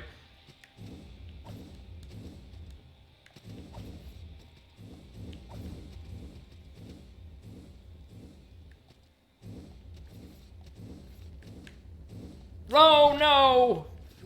And notice, there is no way I can avoid taking damage if I fall. So our health is going to be slowly shorn away, no matter how many times we attempt this, which I don't know. I honestly don't know how I feel about that. Is it all that bad in a Souls-like that incorporates platforming to punish the player like that? I really don't know. And made it. Made it that far, anyhow. Sanctuary? Shrine? Oh, no! But, a gate. That is, no jokes, no exaggeration. No sarcasm, that's awesome. And what's in the box? Ooh, formal wear. Please let it be, like, level 5 heavy armor. Or light armor. It is class 3 light armor! You know, even though several of its defenses are worse, well, how much worse are they? As far as elemental defense goes, that's actually a lot worse, but it has better strike and arcane defense. Eclipse says, given that the Souls games themselves have terrible platforming, it feels weird. Yeah, I'll give you that, but I will say, as a grand compliment to Sultan Sanctuary, which, again, I will remind my audience was largely made by only 2 people, a husband and wife team who were absolutely phenomenal, who handled most of this as I understand it themselves. The platforming here really is not all that bad. It's pretty good. Okay, which of you are alive? Yeah, that's what I thought. I've played Castlevania. I've seen suckers like you before. Horse heads, eh?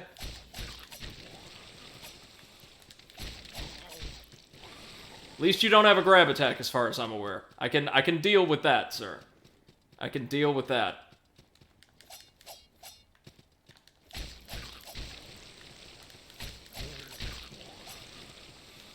I don't know if we have to strike them from midair, like actually damage the body to hurt them, but I'm not gonna risk it. Shrine! This is the tower we would have to climb if we wanted to access that covenant, which, I don't. So instead, let's go on to the boss, which again has a reputation, apparently, I would not know, for being one of the game's easiest. Karstjaw the Cruel, who has a really cool, if, as per the game standard, kind of simple design. Oh, that looks familiar, doesn't it?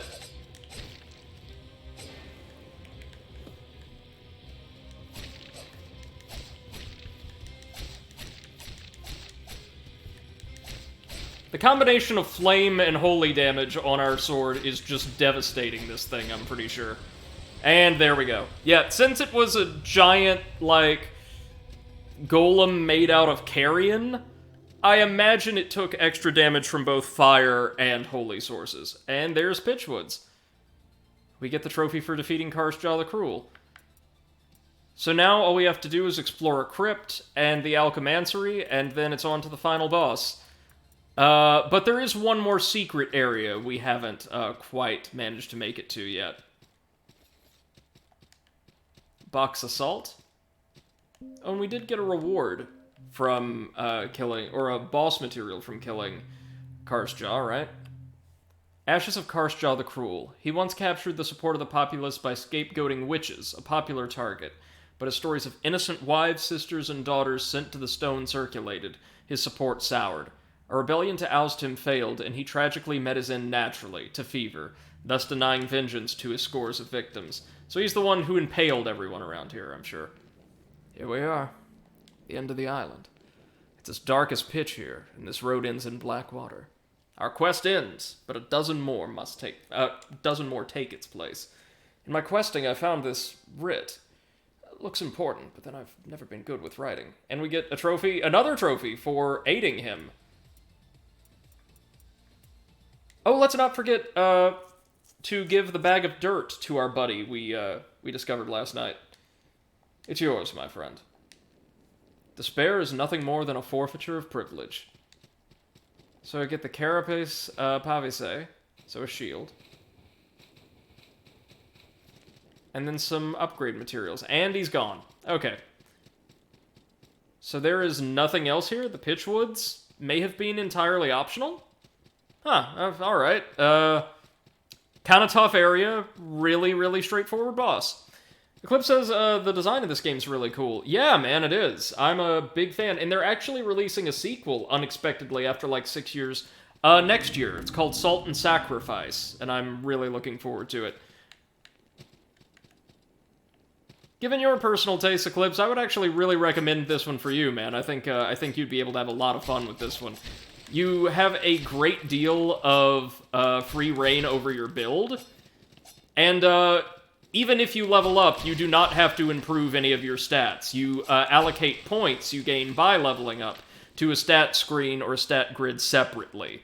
So if you wanted to go through the game still leveling for whatever reason, but like taking no increases to anything, you absolutely could.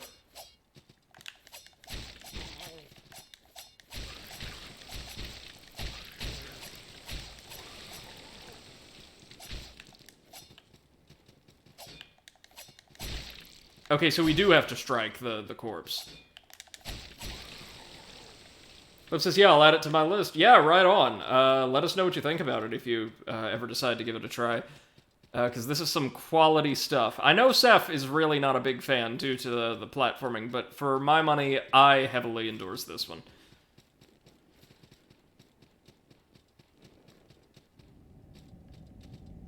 Okay, so I mean, I guess we are meant to go to the Salt Alchemansary next, but we're not gonna.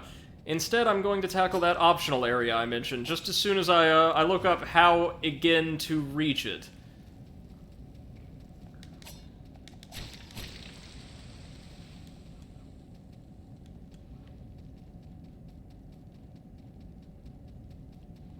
There's the vault.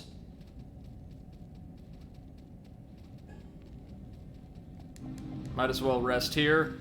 And then head to the sanctuary in the temple.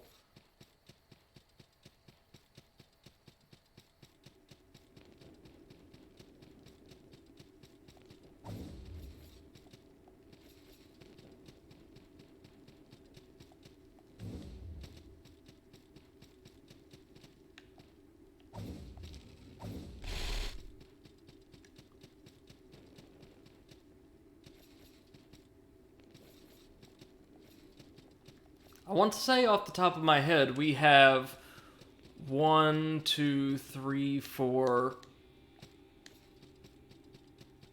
or 5 bosses left. Believe it or not, we're almost done with this sucker. I did not expect we'd get through Salt and Sanctuary so fast, but this build has really been a serious boon for us.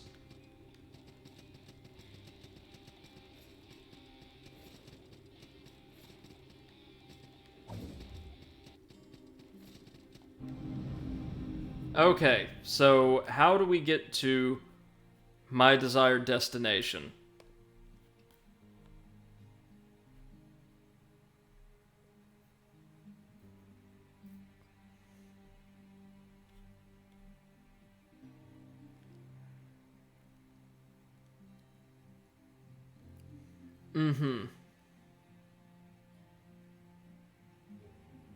Okay. Okay. So, just to let you know, first thing, we're going to go to, I think it was Bandit's Pass that had our buddy with, the bag of dirt, or our buddy who wanted the bag of dirt. 1 second, sorry, gonna take care of some blood glucose stuff.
Okay.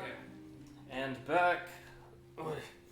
So, we wanted to try to find that NPC that was somewhere around here in a subterranean area, hand him his bag of dirt for whatever purpose, and then we will snake our way on over to the dome, because there is a Kraken holed up in a flying castle just to, I think, the northwest of it.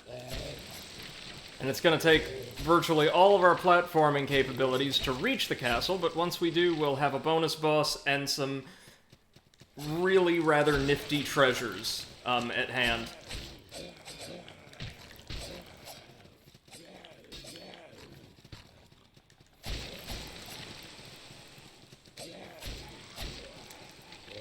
Oh, Granado.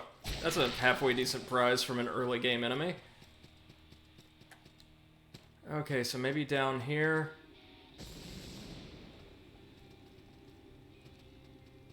I know I've tried to find this exact little passage about a dozen times on stream, and never once have I headed in the correct direction the first time, you know?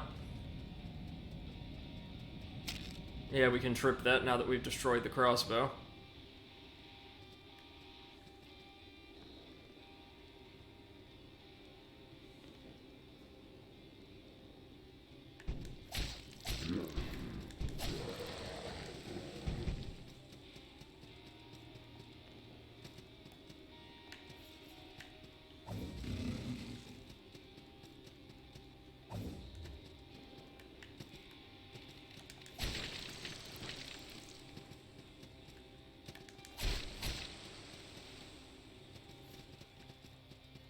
No,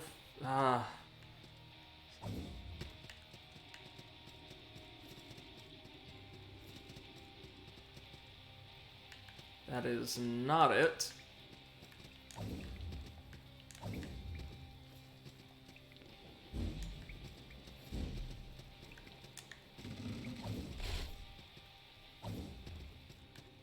Have we never been through here before, though? I guess we haven't.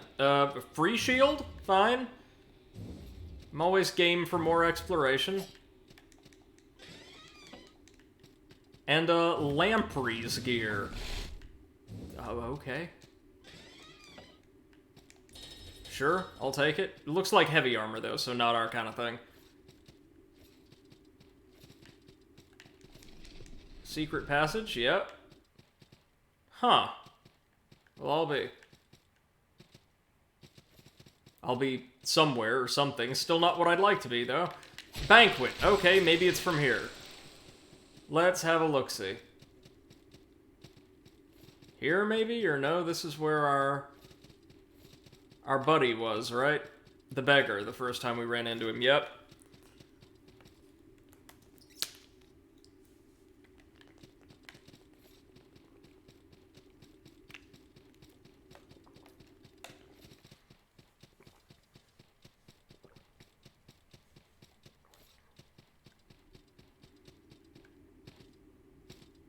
Begs the question, though, was there, like, another secret passage somewhere down here, or no?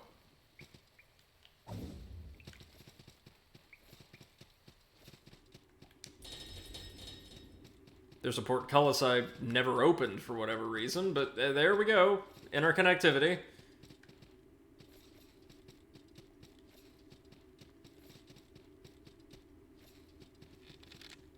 Now, if that's not where we were supposed to go, though, what area is?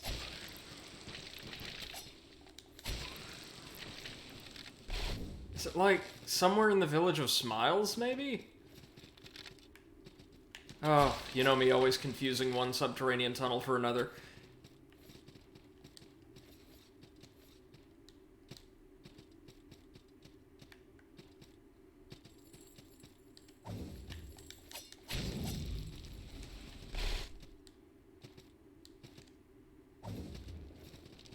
Well, let's go have a look, at the very least. Oi, oi, oi!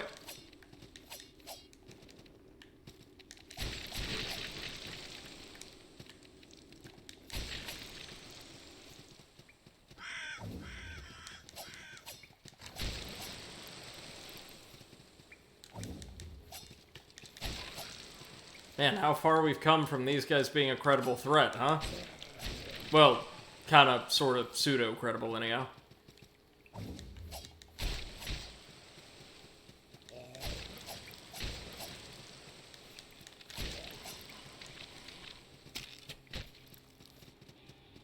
Ah, here we go. It might be down here. Yeah.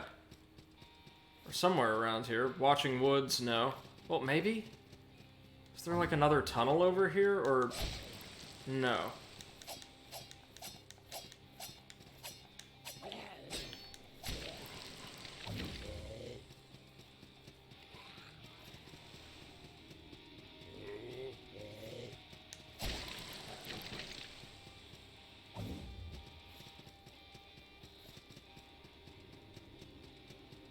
Ah, maybe down here. Yes, here it is. Okay, let's go meet our buddy now. And give him his damn bag of dirt. It's the one! The soil. It's all I have now. Now a question for you. Are you looking for peace? Yeah. Have we found it? No.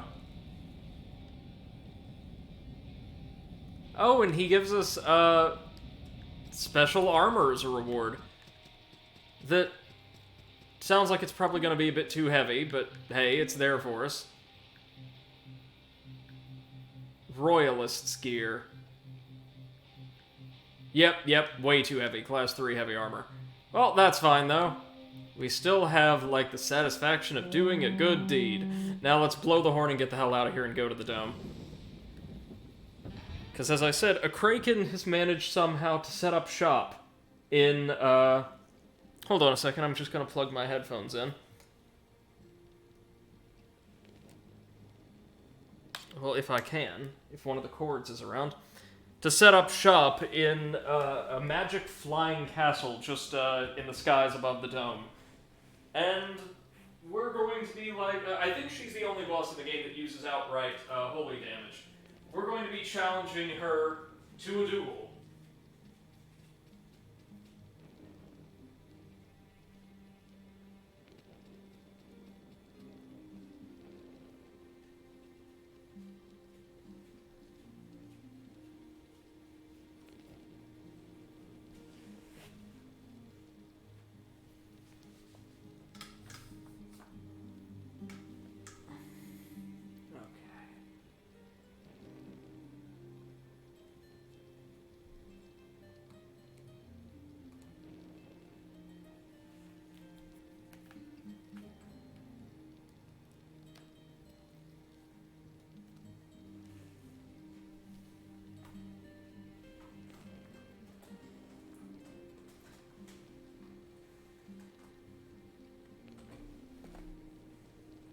Alright. There we go. We should be good now. Emphasis should.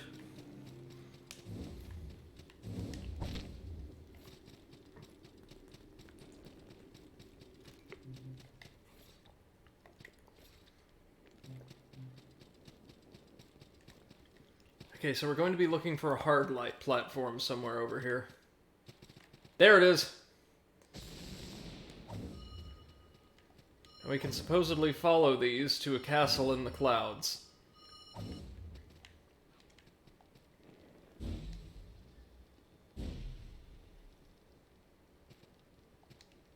Here we are. Guardsman's halberd. Oh, a guide. Perfect. We'll be able to throw it down in the sanctuary here. Well, it's kind of a castle, and it seems to be organic? Yeah, like floating on an island. Maul's floating castle. Welcome. What a beautiful area.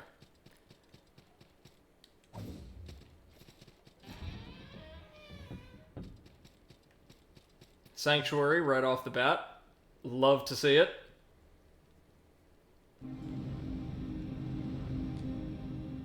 Oh, and I've got like 3 guides now. Perfect. We'll take one of those. And...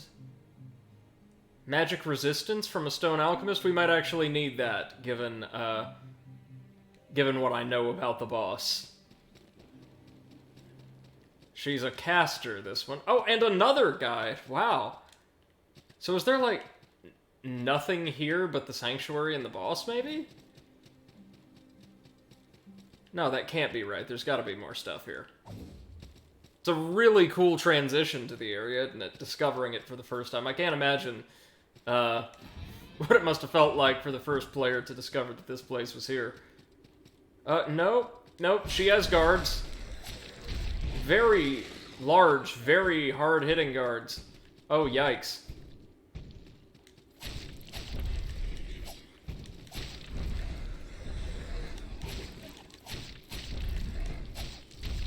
Kind of gargling? They're not really roaring at us. Whoa, buddy.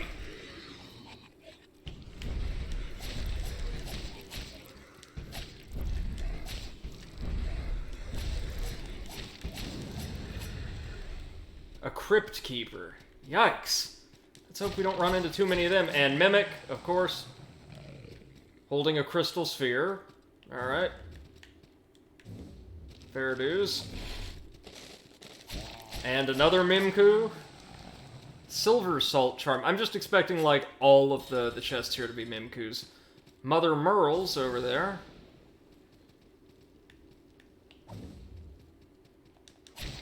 Yep, another Mimku. With a gray pearl, so a respec point this time. Oh, how beautiful. Seriously, the views you get from this place are fantastic. What was our new charm? A charm of wood carved from the roots that dwell in a crypt of dead gods. Its power is incomprehensibly strong, but it draws from the very soul of the man who wields it. Increases attack power, but costs salt per attack. No thanks.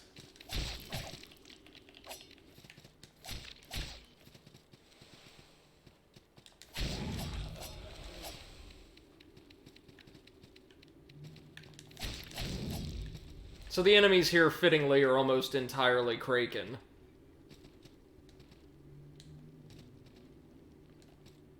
After fighting the Crypt Keepers, though, I will tell you, I'm downright terrified to meet the mistress of the castle.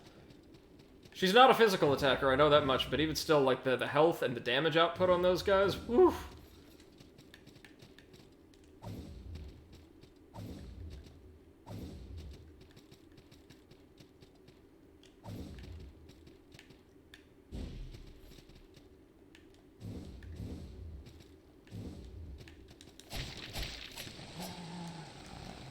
Frozen Reliquary, fine, not bad. Some kind of item we had to leave behind for now down there.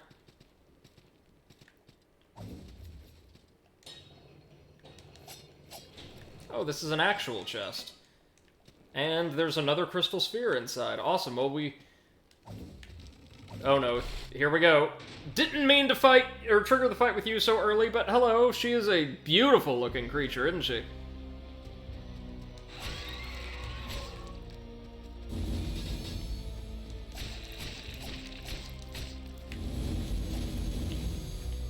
Oh, and she hits hard. Oh, lordy. Oh no, she does have a physical attack. I mean, I'm sure it deals exclusively magic damage, but still.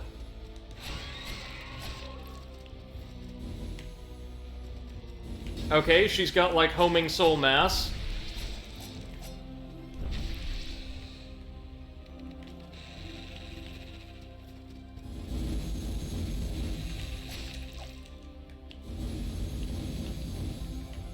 Look at her, trying to use her body to box us into, like, attack hot zones. What a nasty strategy. We got her, though, first try. Not bad at all. And so what do we get as a reward from her? Her ashes, presumably. Yep. I knew one of them was going to be a Mimku. Box of Salt, and the Demon set, which is, like, Eastern-style heavy armor. What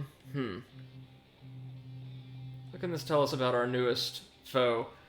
A kraken with insectoid features, she was also known as Queen of the Moonless Sky, existing at once in our plane and in that of the celestial beings. Interesting. Well, I guess she's more or less restricted to the one now.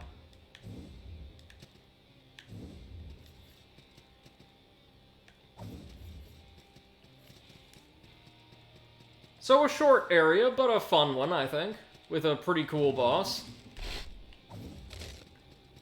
Just curious to see if we can get whatever goodie that's supposed to be down there.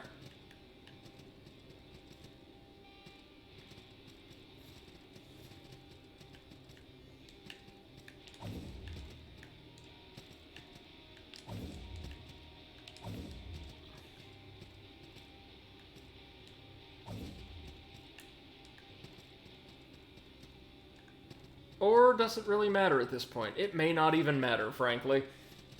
We're doing great. We cleared out Mal's floating castle. We've got all of 3 areas left to conquer. And potentially all of 3 bosses. No, 4 bosses left. My bad. Hell, guys, I'm gonna try to do this thing tonight. We may or may not get access to both of the game's endings, but we will, we'll go for the more complete one.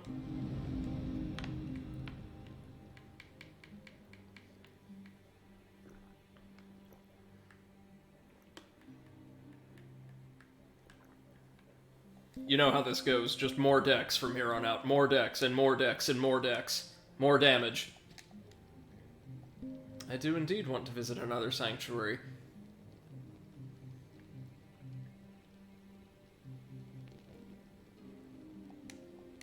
Wait, hold on.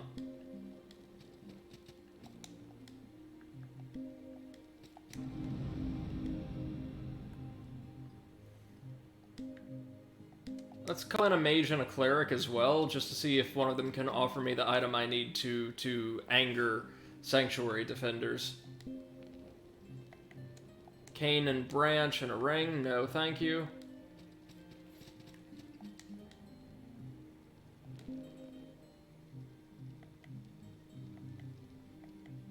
Nope, nothing.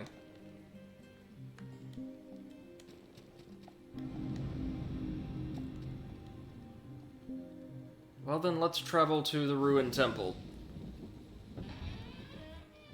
Because I think we are supposed to head just straight for the Salt Alchemancary at this point.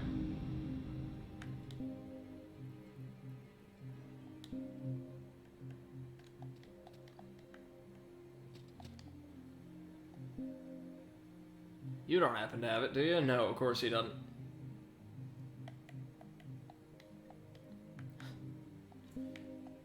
Devar's religion is too good, just too kind to actually trade in the kind of horrible things you would need to defile somebody else's sanctuary. I think, unless it is this crystal sphere. Hold on. Let me see. Or is it the page? Yeah, no, we just need to use a stained page. Never mind. Never mind. We can do this. We can access the vault then.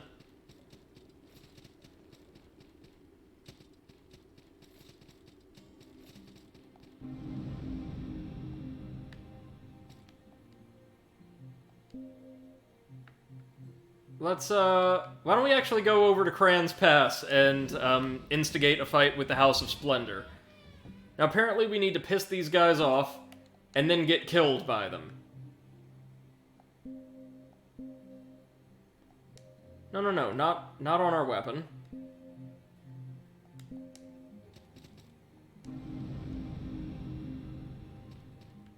Yeah, desecrate. Desecrate. And now they're going to pick a fight with us, yeah.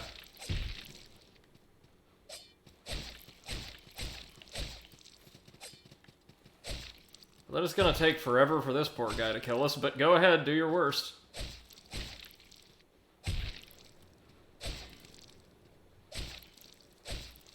How's my devotion to my covenant looking? Still good. Alright.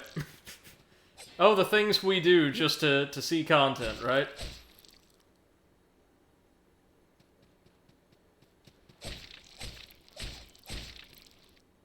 Don't worry, we will return to take our revenge.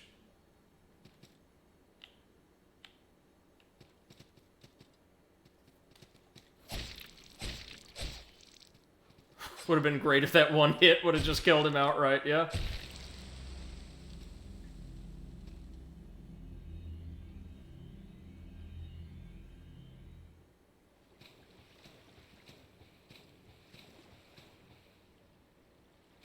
Ah, and they revive us back at the start of the game with a bloody writ now, since we destroyed that sanctuary. We'd have to reconsecrate it to our god.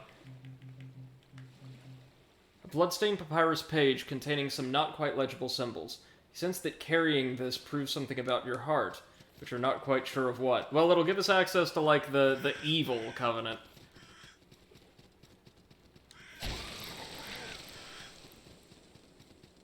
And, of course, like the vault where they live, which is also home to some pretty interesting and diverse items all around. Ah, hell with it. We've still got 3 guides. Let's plop one of them down here.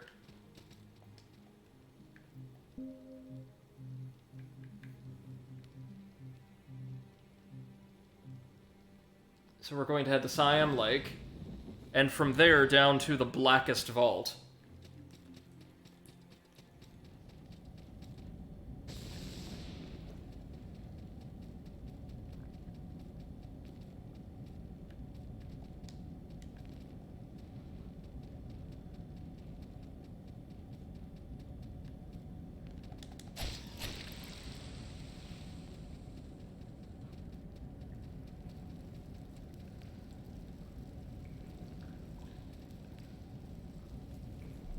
How exactly do we get down there, though? Let me see. Let me find us some info.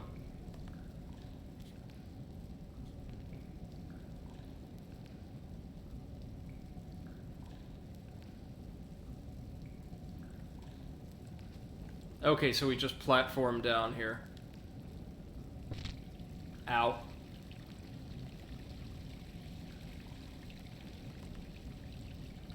Okay, we've got a map here. Kinda, sorta. Just follow the water down. Making sure to heal yourself as we go.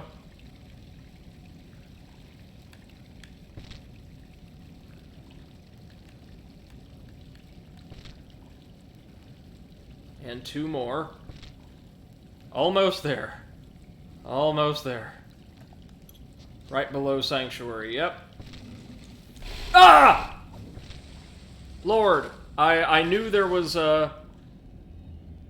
going to be a dash jump necessary there. I didn't think we would need it right away. I thought we'd be able to recover in time. My bad. But yeah, that's what we've got to do. Just obliterate our shins and make it down to the bottom, and we can turn over the writ in exchange for access to the Blackest Vault. And goodies, of course. The goodies are primarily while we're there. There's a... Well, hold on.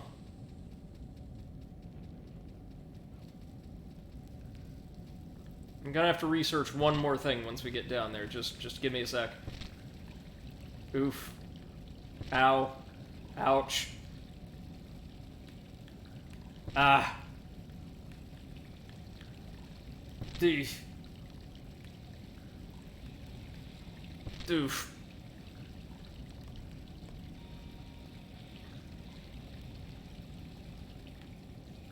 Ah.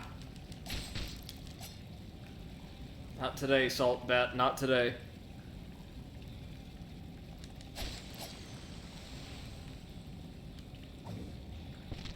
Now we made it. Do you have a mark? Yep. A writ. Good. Then you've tried and failed to commit the ultimate betrayal, defiling a holy place that once cared for you. But you've failed, haven't you? And that's why you sought our help. Beyond me lies a sanctuary to the betrayer. I'll ask you this once. Do you wish to swear your blood to him? Sure. I am pleased. Here's the icon of our dark creed.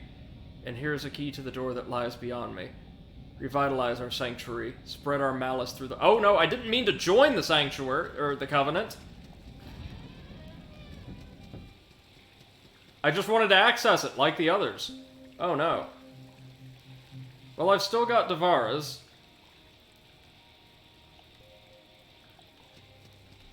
Did I just reset my devotion to my Covenant? That would be very bad. Oh, at this point in the game, that would be so bad.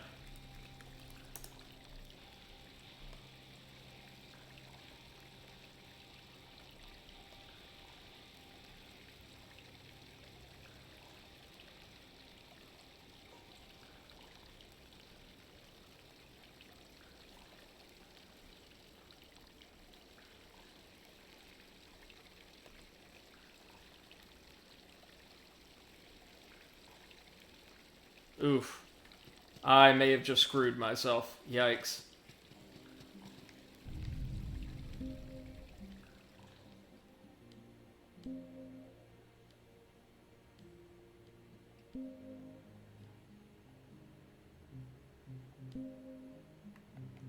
So there's a dark mage down here. And while we're here, I guess... Oh, they give us blood vials. That'll be fun. But I might as well summon a guide to get us back to the surface if need be. Well, guys, we may have well and truly screwed ourselves.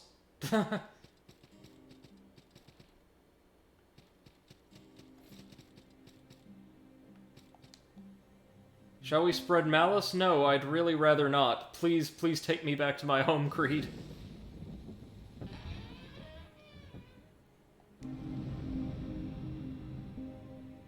Yeah, there we go. Oh no, our devotion's been reset. Oh, fuck. But we keep all of the benefits we would have gleaned from our devotion. Okay. So let's maybe visit one that has a leader. Maybe this isn't quite as bad as I think.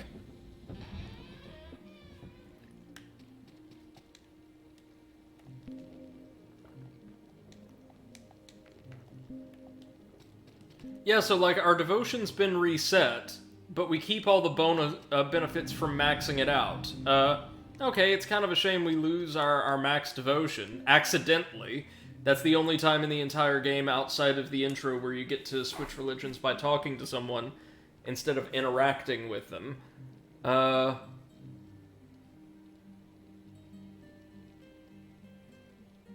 I tell you what I'm gonna do. I tell you exactly what I'm gonna do. We're gonna make up for this. We're gonna go over to the Blackest Vault, right? You see the skull trophy, you see the whole nine.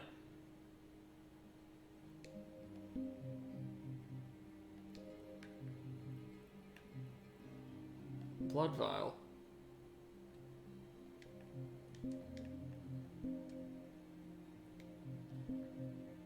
And we're going to crush a crystal sphere.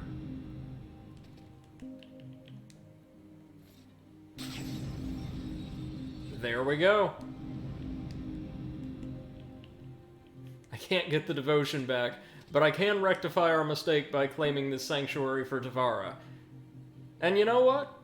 While we're at it, I don't know if there's going to be like a trophy for this or what have you, but let's go ahead and try to claim all of them for Devara. Minus the one in the Pitchwoods, which, we can't really do much about, which renders my entire point moot. Screw it then, to the Salt Alchemancary! Whee!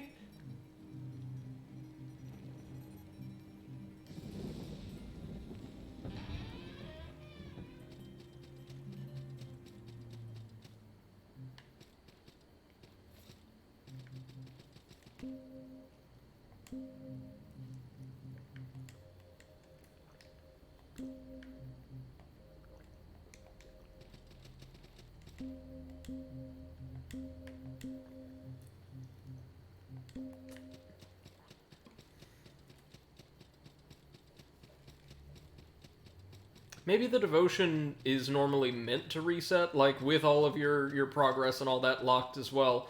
If you change faiths at a shrine, like by taking the oath to another god, but it doesn't trigger the same exact effect if you just say yes to the woman outside the Blackest Vault. Bola eye nerves, eh? What's down here? Anything at all? That'd be a big no.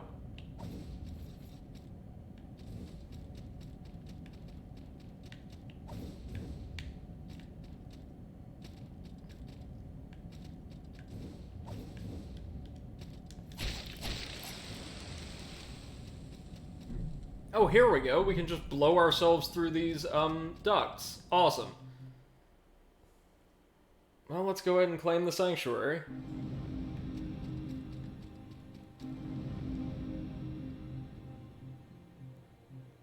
No real duplicates for us here, so we have to be content with what we have, as far as, like, you know, no Creed support right now.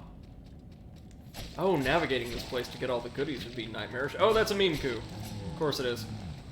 I think at this point we should just presume that chests are going to be meme coups unless we prove otherwise. Come a very long way from the Saltless taking ages to whittle down when they made that kind of preemptive appearance in the Village of Smiles at the start of the game, haven't we? Oh no, more of these. They have a grab attack? Sure. Why not? What kind of night is this? Eclipses after the first mimic, every chest is now a mimic. Yes, sir, that's the way. Oh, no, no, no. It doesn't look identical, but it functions identically to the dismounted cavalrymen from, Fort Beyond the Mire. Ah, parried him, though. That's nice. That might help us out just a little. Ow. Maybe not.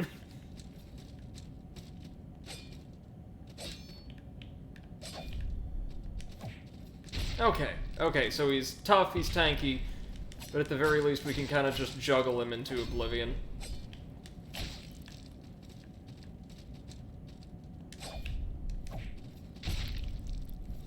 Just go down. There we are. Nice. We got the Aster Monolith, which is actually a boss weapon, isn't it? Yeah, I'm pretty sure we could get that from one of the early game bosses. Oh, we're supposed to wall jump there. Okay, okay.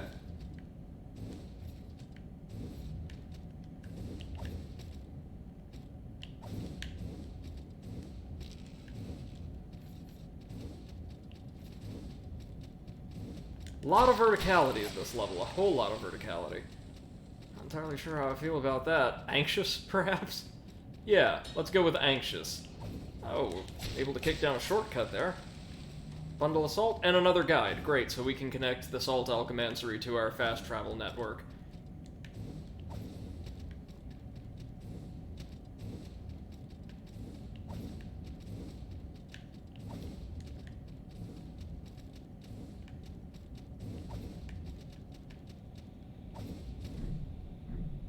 Is this just going to shoot us back down? Yeah, it looks like it, but I thought I saw an NPC there. A friendly. Saltless Ashes, Diamond Cluster. Oh, that's a Crypt Keeper. Oh, that's a Crypt Keeper. And we're running, and we're running.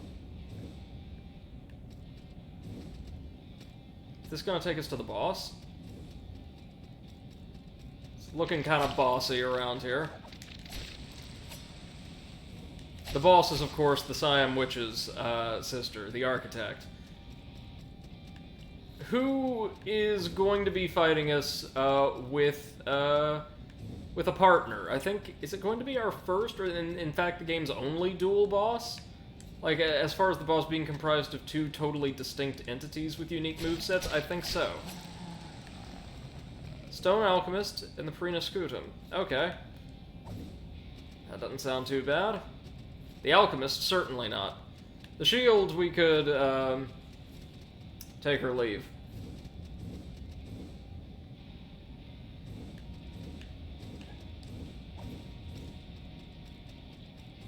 Oh, those platforms are stressing me out. Oh, good, you again.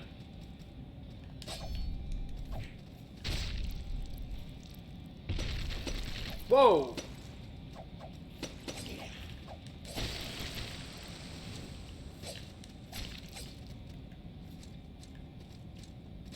Would have had him were it not for the army of the Saltless backing him up.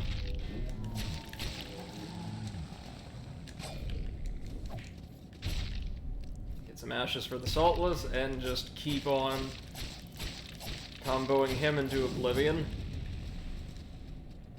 Tainted armor. That looked like heavy armor, but it looked like cool heavy armor. Frozen lockets. Okay. Whoa!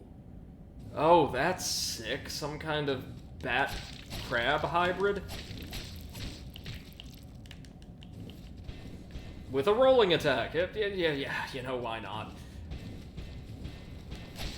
A rolling attack that literally never stops. Gnarly creatures.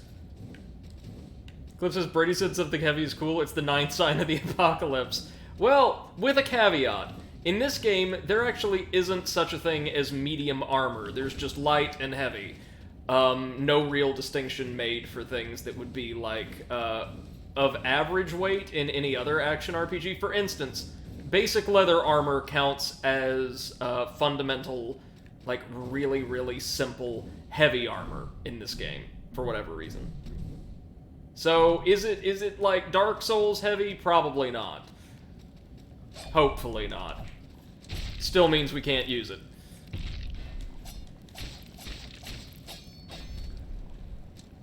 Was that a real chest? Clip says leather is heavy. What? Yep. Basically, if it's like real armor and not some kind of robe, it is heavy armor in Salt and Sanctuary.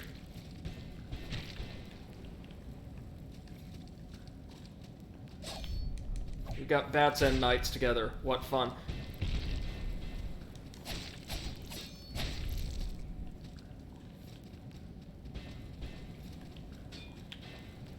Oh, so we can actually block straight through that. And at least the bats don't have a whole hell of a lot of health, surprisingly.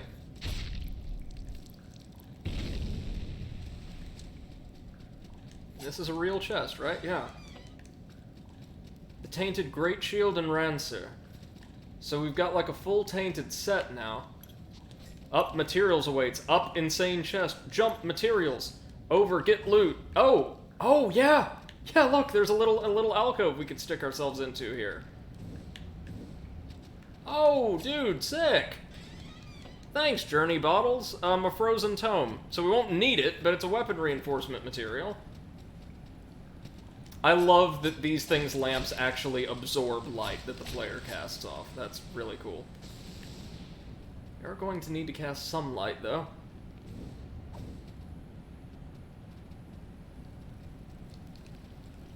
Idols.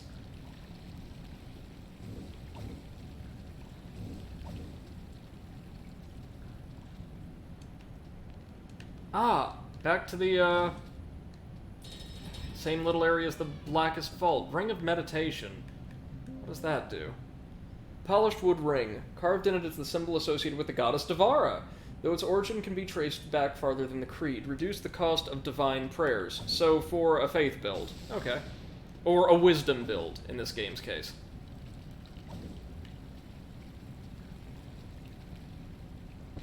Ow. We should be nearing the boss somewhere around here. And after this is just a pretty nasty area called the Crypt, apparently, and then we're done.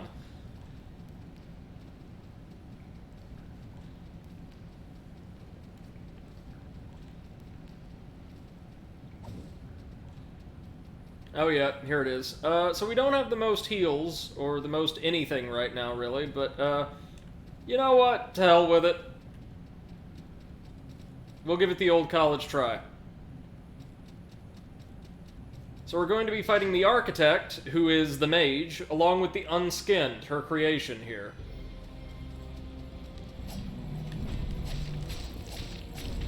As you can see, it doesn't have the most health in the world, but I'm pretty sure she might be able to heal it or something.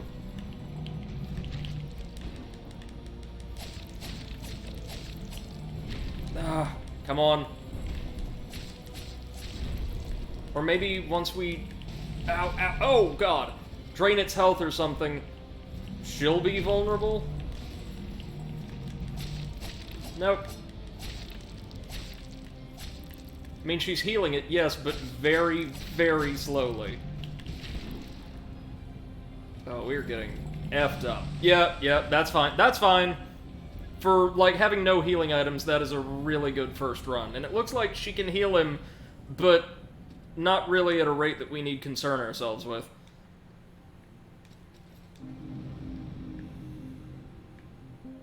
Well, we can't level up, but we can make an offering of a guide, specifically. And, tell you what, magic resistance from the Alchemist. Why not?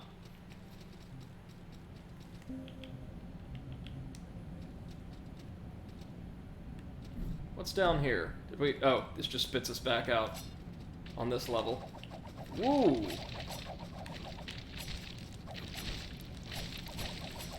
They get some friggin' air, don't they?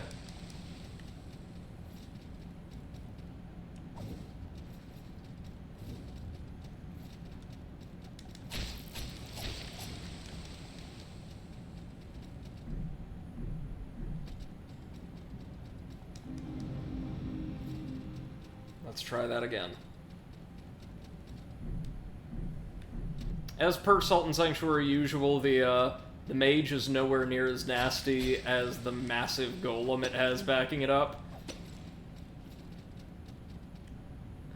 The Unskinned just has some very, very wide-ranging attacks. The Architect, it seemed like, had, like, AoEs, some pretty basic AoEs. But, that's it, more or less.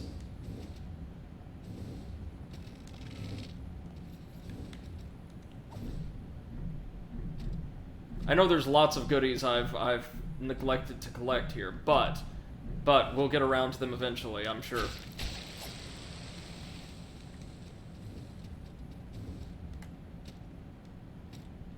Oh, like this, we could have raised this portcullis. Come on. And I think that, off to the left, that area actually is the crypt. So the tail end of the game.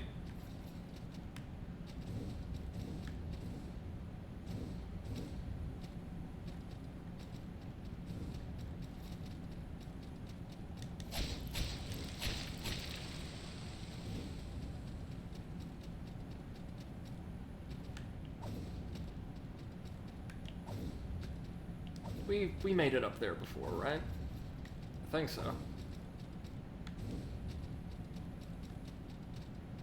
Yeah. That's the passage that ultimately shoots us down, I think. No, it's not. We did not go down this tunnel.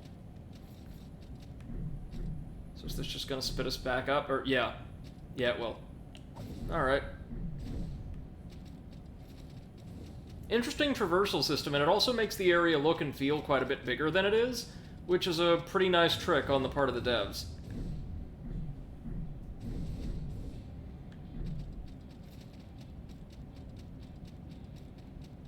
Okay then, time to see the boss.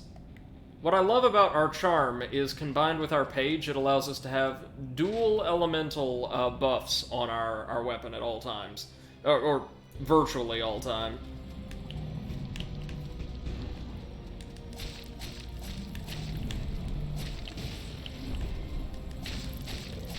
I think we can pretty safely ignore the Architect for the most part until the Unskinned is down.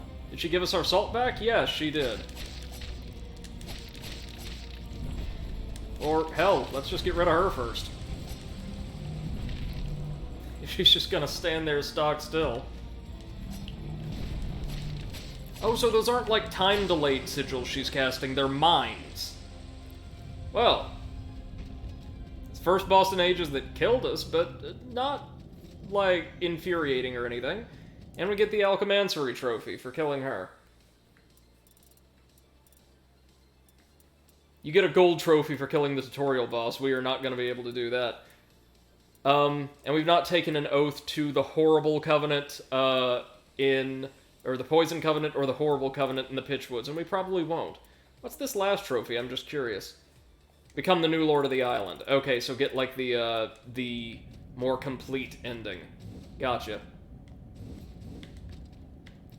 Ooh, it's gonna be one of those.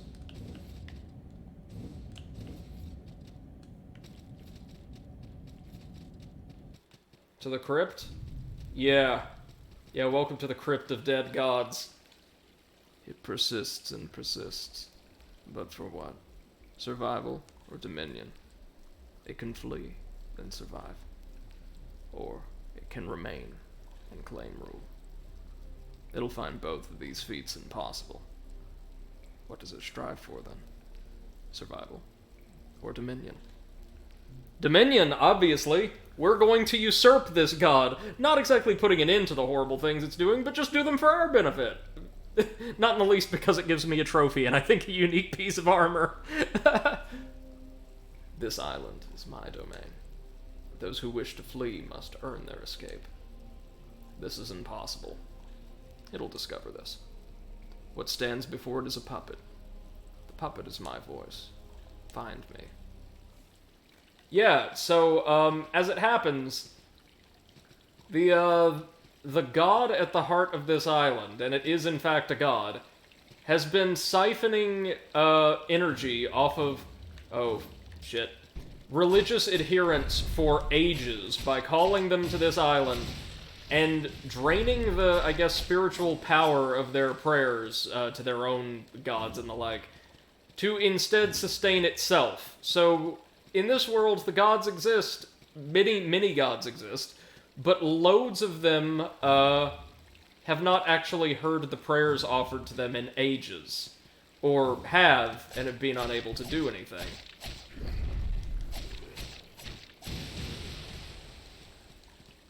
Reliquary, Crate Assault, okay. I'm just looking for a sanctuary at this point, man, so I could teleport back out of here and see what was behind that Crypt Keeper.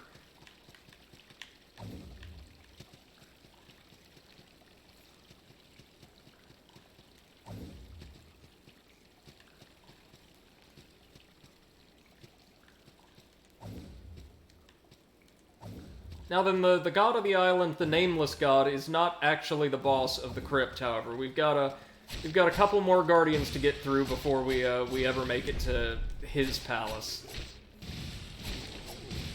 And one of them I'm really not looking forward to.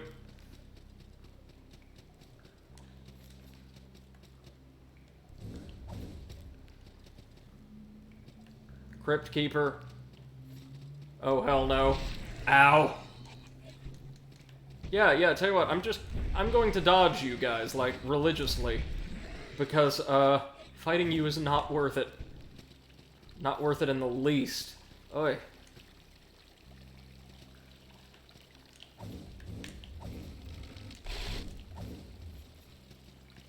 Sanctuary? No! Broken shins, apparently. I'm sure we can make that.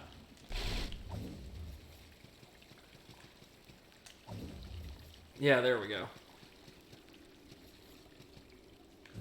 Ah, yeah, maybe this passage leads up behind the Crypt Keeper in the Alchemansary.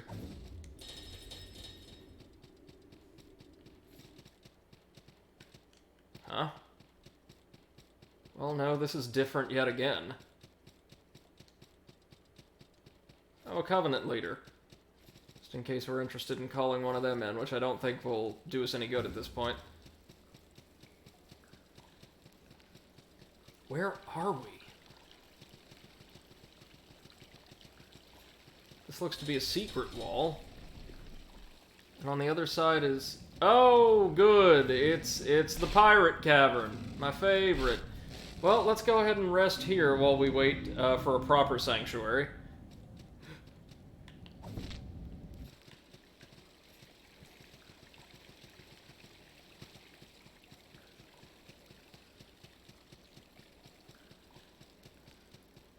Must be something in the opposite direction, however.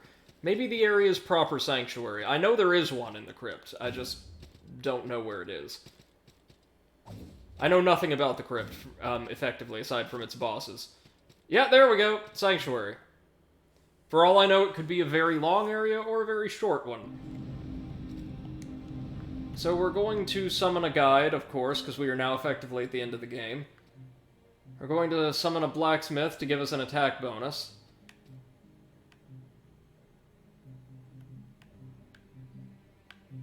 We're going to summon the alchemist for magic resistance. And a leader just to give us some more salt.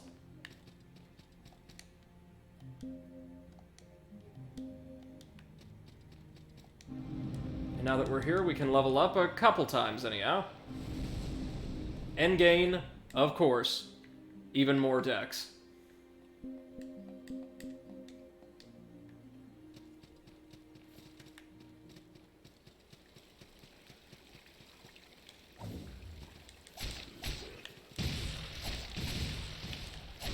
I have no idea how best to deal with that.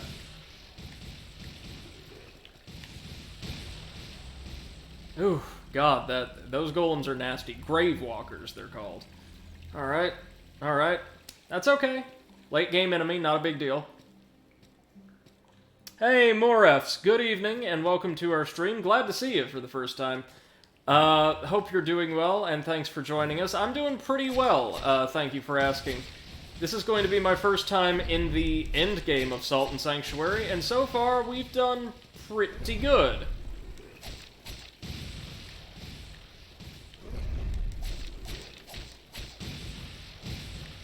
Oh, we're not doing well against these though.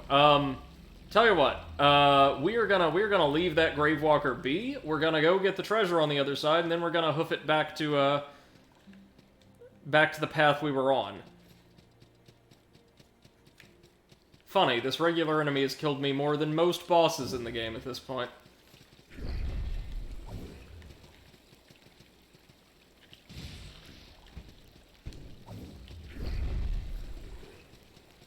And there we are.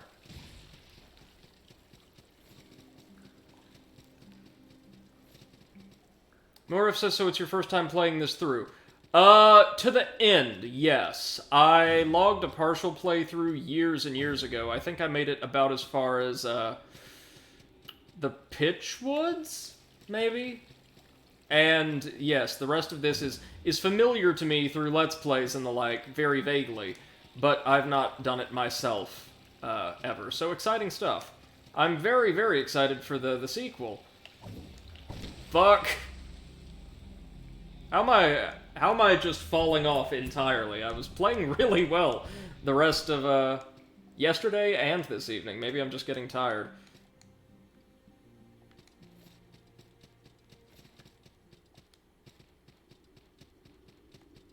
So we've got 3 bosses left if we want to do this properly. Norv says, oh, okay, I've done only through New Game Plus 7. Wow! That's dedication, man. Right on.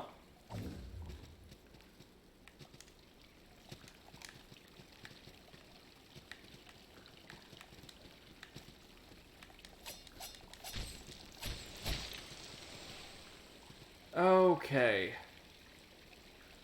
This is gonna suck. Okay. Okay. That is the tightest jump in the game. And I'm getting a really bad feeling I'm going to have to do that, like, directly. Like, there's no other way I should be traveling.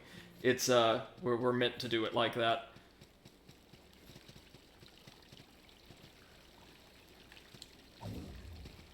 Let's just see if we missed anything over here. Probably not, but just in case. Or if it says tightest jump in the game, I mean, you wish... Dude, it's alright. I've seen most of the game.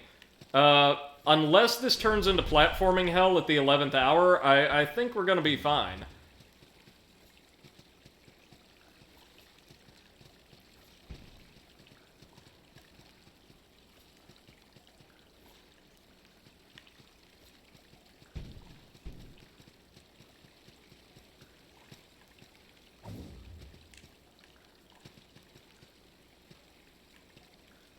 Okay. Yeah. We came down here.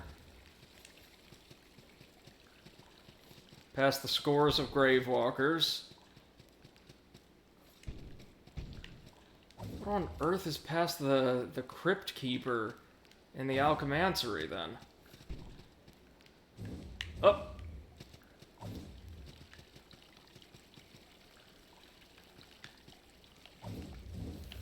Nope, we are apparently meant to do this just as intended. Oh, yikes. Okay. Okay, that's fine. We can do it.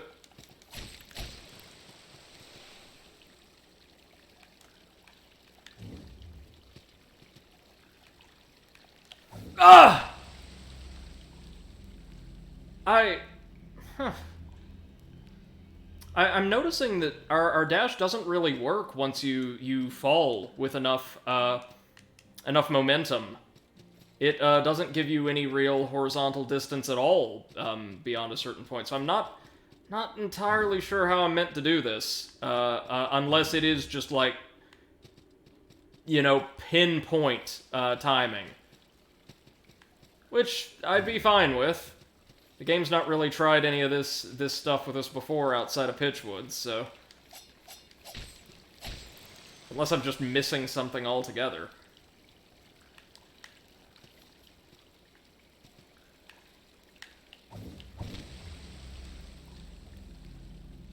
Nora says next time try to drop down and dash without jumping. Okay. We'll give it a shot. This is embarrassing. I've managed to, like, one-shot most of the game's bosses, and this one pit is just giving me hell.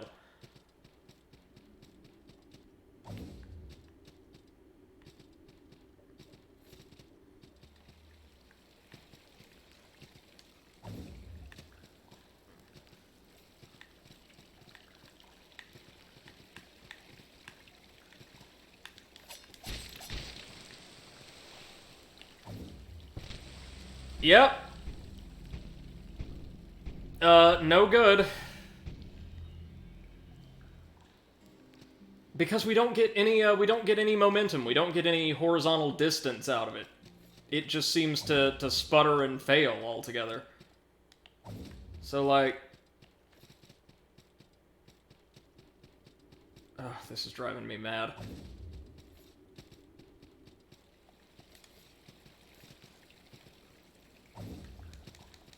Unless this isn't at all what I'm supposed to do.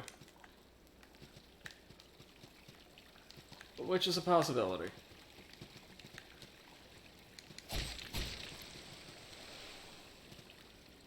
Or to the left, maybe? Ugh! Murph says it needs to be perfect timing, I guess. Well, let me see. Let me see.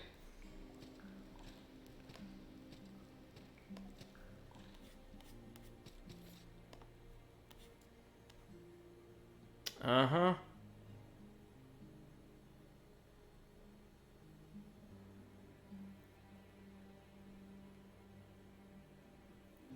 Except...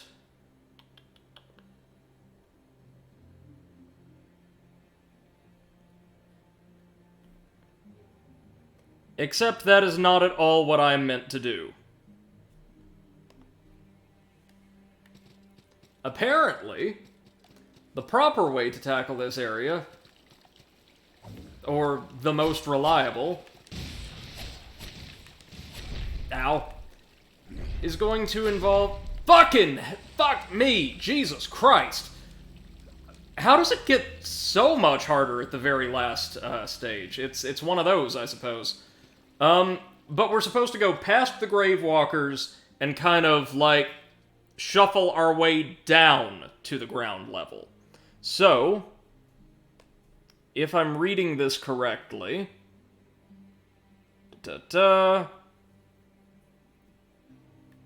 You head right, and then towards the entrance.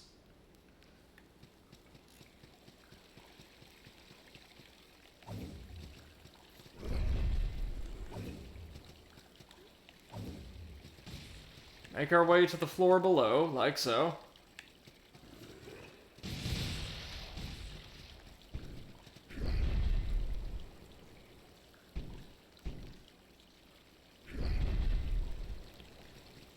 Okay.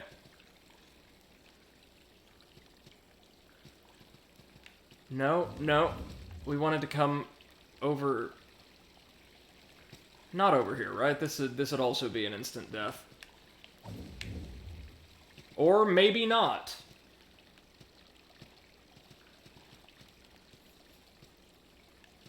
So we make our way down to the... Oh, sorry, controller just died. My bad. Lower left-hand corner. Near where we found the salt. The first time around.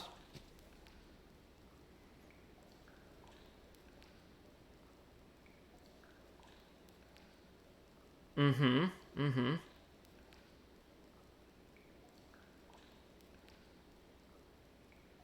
No, wait. Hold on. Okay, no, so we are supposed to tackle that. However, it does need pinpoint precision timing. According to, like, what I'm reading here from somebody else, they discovered the crypt through an alternate means and then, like, took a little circuit around to gather up all the goodies on the right-hand side that we already gathered. And then we've got to do this to ourselves. And it's, they say quickly dart, jump right. There it is! There it is! Okay. Good. There it is. Now, is that death? No, that is not death. That is good. That is a good thing. Well. Correction. It's not instant death.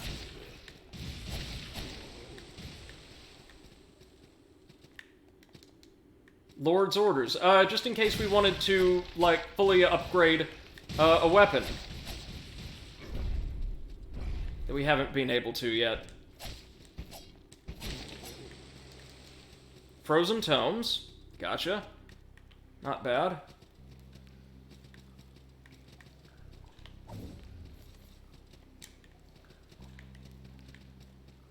Crystal Sphere, I guess just in case we wanted to, like, finish converting all the sanctuaries in the world to our creed.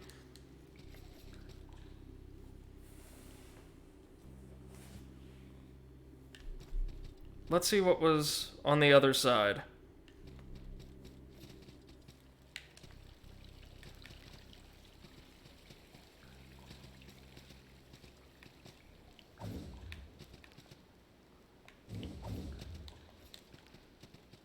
Oh, good.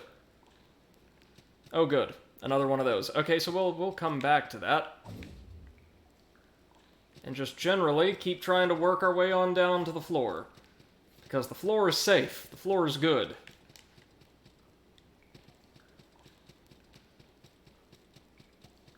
Oh, look at the structures in the background. Aside from the surface we're on, the entire area seems to be inverted. The candles in the statuary are as well.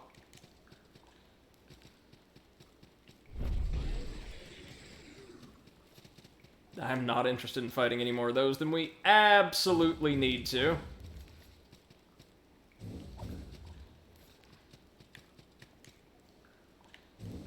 Okay. Ah! There it goes again. Oh, your timing has to be perfect.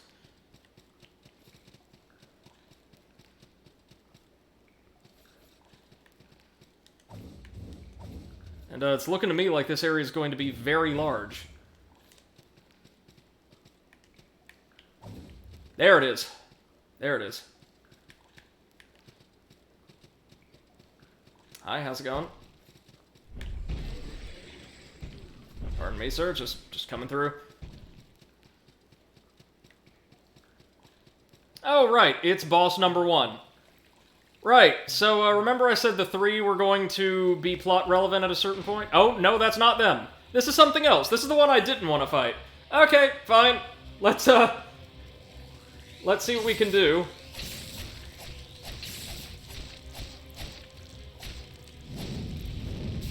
Ooh. It's using the elements of sky and fire jointly.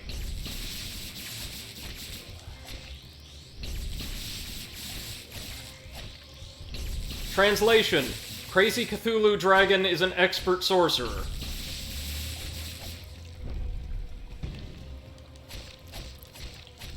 Oof. Ouch.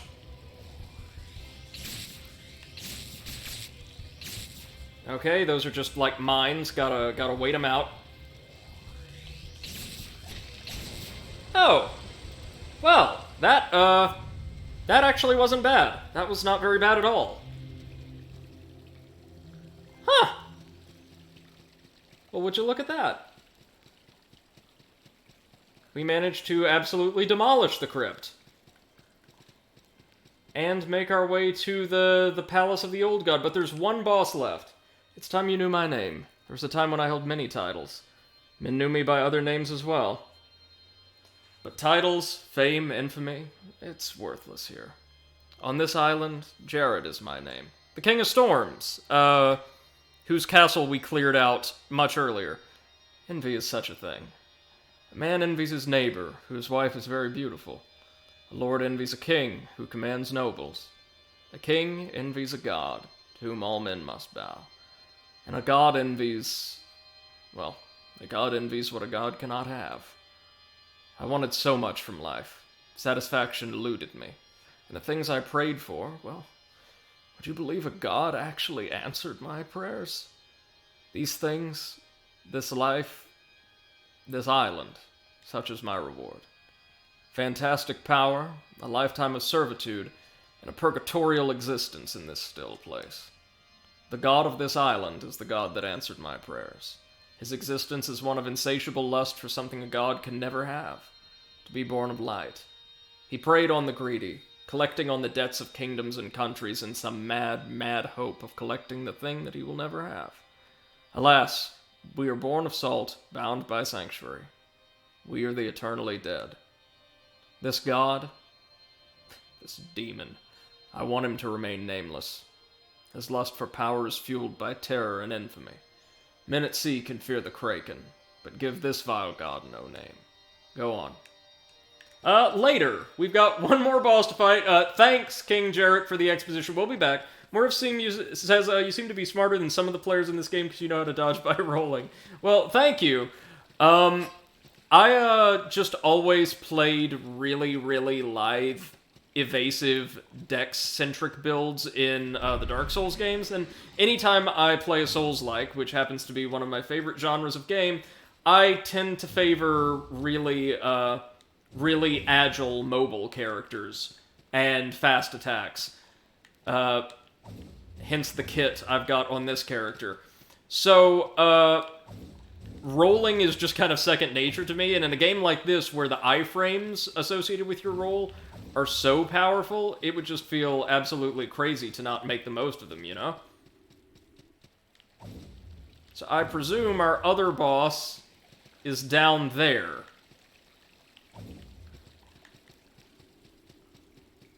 There's no way I'm going to be able to do this with, like, 4 heals, but let's at least see what it is.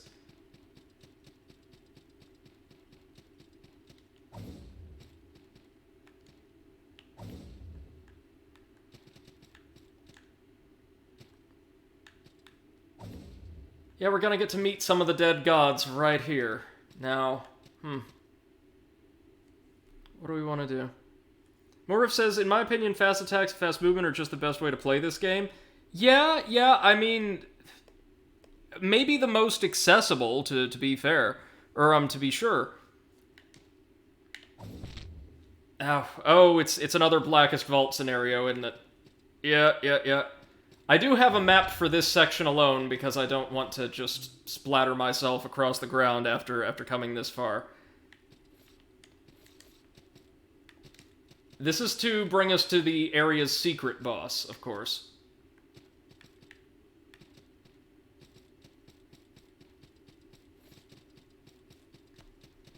I think heavier builds... Mura says you can follow the light and you won't die. I figured as much, I just also didn't want the game to trick me. As some of these would, you know. I think heavier builds are totally functional, and I'm sure they can be quite a lot of fun, as are mage builds especially. But they're just not for me. So these are the 3. You know, the 3 we could have worshipped from the start of the game. The king, the knight, the judge. The judge is the mage, the king the one with the scepter, of course, and the knight, well, self-explanatory. No, oh, that's okay. That's okay.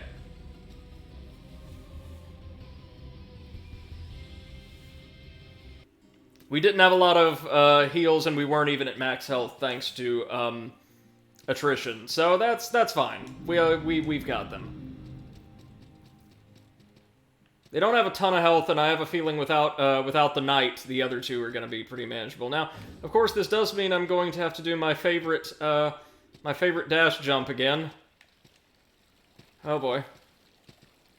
Good thing we don't really need gold for anything unless we're associated with the House of Splendor, which are no longer a thing in this playthrough. There we are.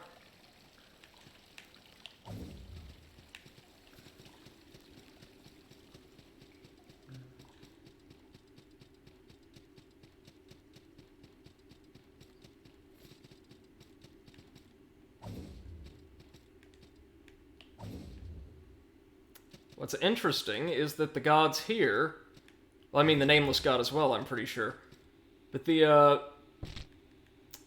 three appear to be wholly corporeal, like physical entities.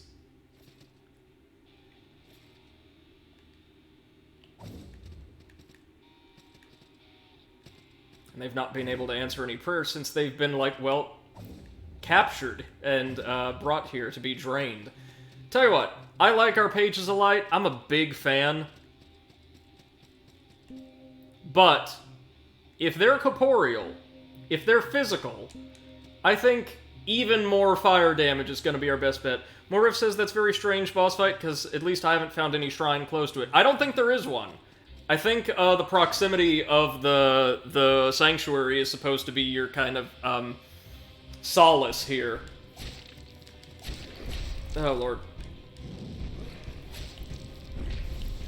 Oh.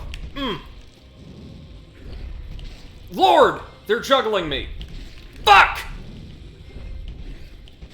What the shit? How did we do great the first time, and then the second time around they just steamroll us? Was there anything I could have done, or was that just a damned run? I don't know. It didn't feel like I could have done anything. Nora says the mage is a pain in the ass. The symbols are, yeah. It seems really passive, though. Like, most of the time the judge doesn't do a whole lot of anything. I mean, thankfully. There it is. There it is. Okay.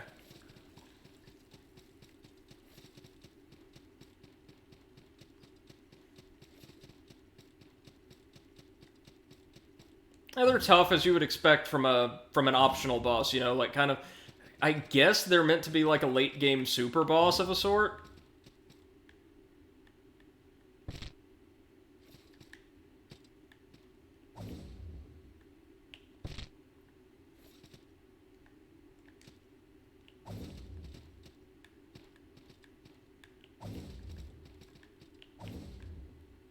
There we go.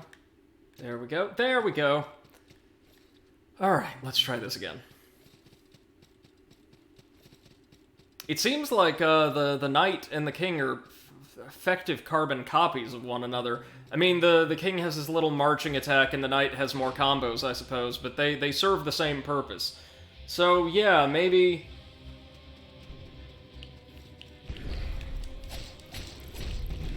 Maybe we do want to get rid of the judge ASAP.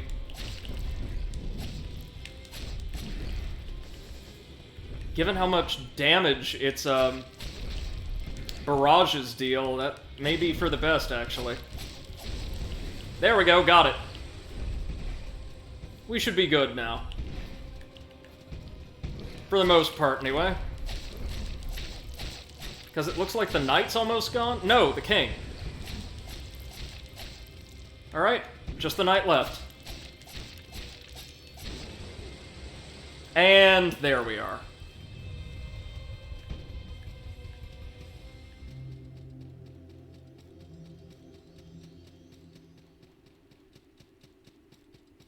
Oh, and we get spoils from all three of them, so we can craft weapons perhaps from each. Morev says easy. Yeah, that run did feel kind of simple. Focusing the mage down.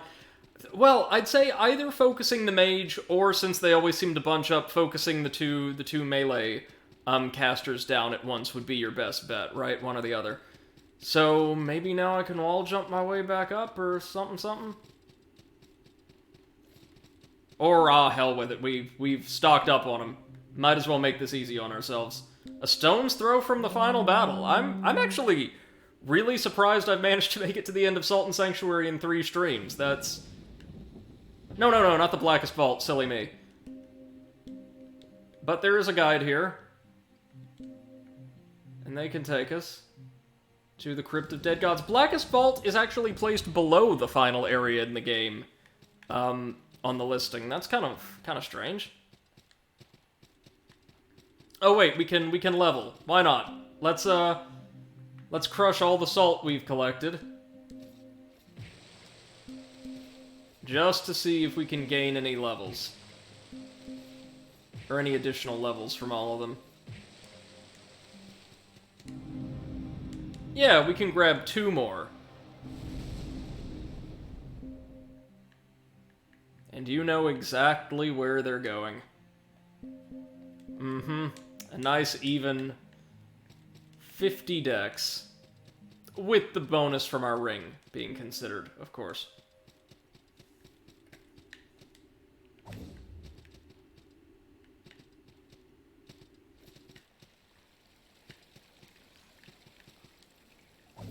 Murph says Blackest Vault is not the easiest place to find, though. No, and it were not for a guide I referenced just for completion's sake, because I did want to show off everything I could. The one thing I've not shown people in this playthrough is the Keepers of Sky and Fire, because the platforming puzzle you need to complete to reach them, in my humble opinion, is just not worth the nifty little, like, unique Sanctuary skin. But I wanted to show off as much as I could, so I found out how to get into the Blackest Vault, and yeah, it's pretty complex, and not at all worth it. I guess the Creed's ideal for people who really like status effects and the like. Kind of like the grass roots, or the stone roots, sorry. But it's not for me. Not my kind of playstyle. Davara's gives you a really consistent buff early on, and is super defensive. It's... Oh, and is based around a solid healing economy, of course. So it is, like, exactly my ideal type of faction. In addition to being affiliated with probably the most benevolent deity in the entire setting. Now, let's check the old bestiary while we're here. Have we found and fought everything? No? We're missing whatever this is. So there's a couple beasties we haven't fought. That's fine. New Game Plus will probably allow us to engage with them. Murph says it can be good for magic users to have the Order of the Betrayer. If you do its offers. Okay. So welcome to the Still Palace. A beautiful inverted sanctum. Dedicated, of course, to the nameless god.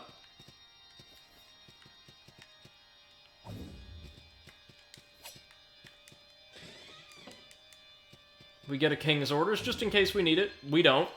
But I'm really glad they give players who've been experimenting with different weapons throughout the game loads of opportunities to get refinement materials. That's really good design.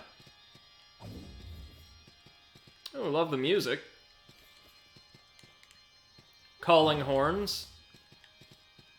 And a shrine.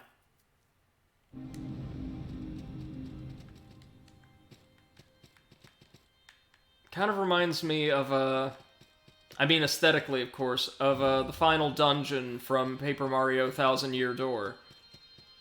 The Shadow Palace, I think it was called? You know, the one in the sewers far below Rogueport that you've been trying to crack your way into throughout the entire game.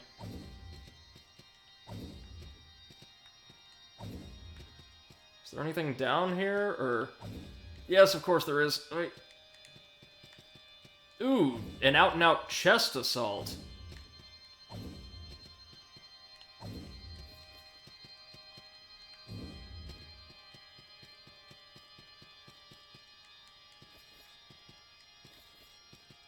So I guess we're going to the heart of the castle, climbing our way up to it, to throw down with the Nameless God, who I'm expecting to, compared to a lot of our more recent opponents, actually be, you know, pretty damn tough.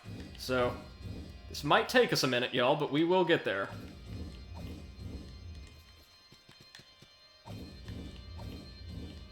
Oop, nope. Nope! Okay, okay, okay, okay. Woo!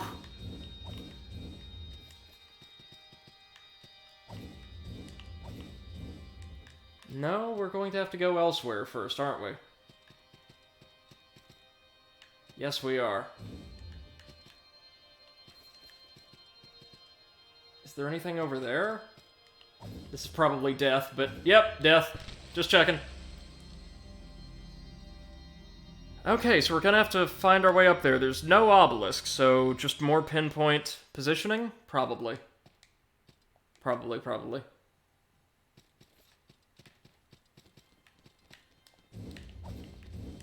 Hello, Salt Bat. Goodbye, Salt Bat.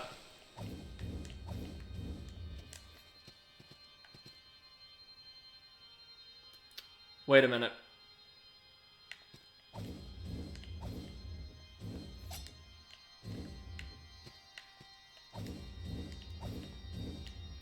No?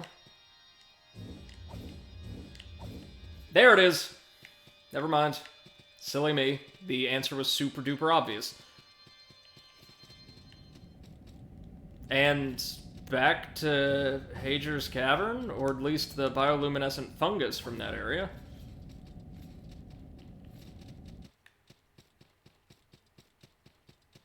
Huh.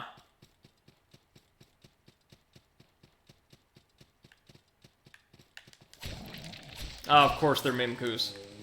Grey Pearl, and all the corpses were probably a dead giveaway. A literal dead giveaway. More respec points, nice. They're giving you anything you might need to prepare for the final battle. I appreciate it. Is this going to invert the castle? Or no?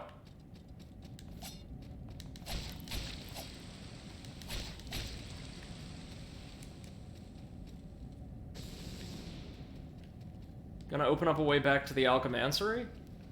Yeah. Oh yeah, there's our good old buddy the Bat Ball. Who I'm not doing super well against tonight. That's fine. Actually, while we're here, should we maybe go see what's behind the Crypt Keeper on the other side of the Alchemansary?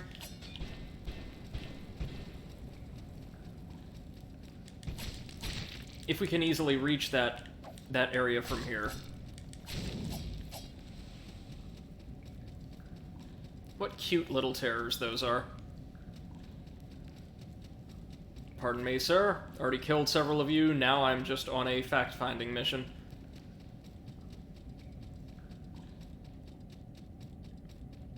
No, that's the boss arena, so it wouldn't be down here. Never mind. We'll save that for New Game Plus. I'm actually kinda pumped to get to the final boss now.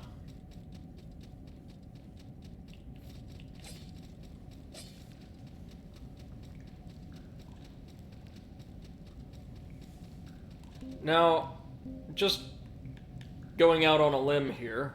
Oh, we also get a Templar Storm that adds holy damage to our attacks.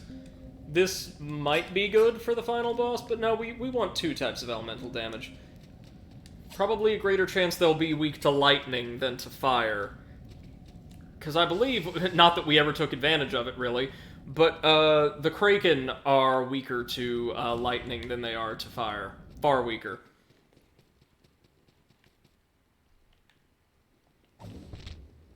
Ouch.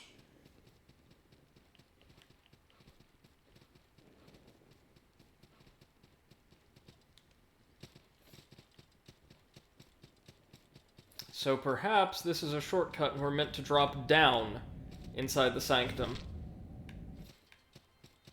That sounds about right.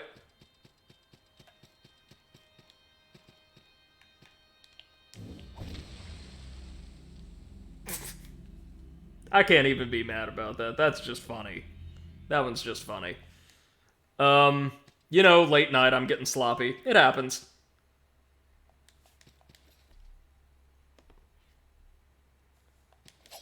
Well, let's get our salt back. Or not, actually. We don't really need it. It's the end of the game, baby. So, if we just drop down here... I mean, this may very well just be death, but who knows? Let's cross it off the list.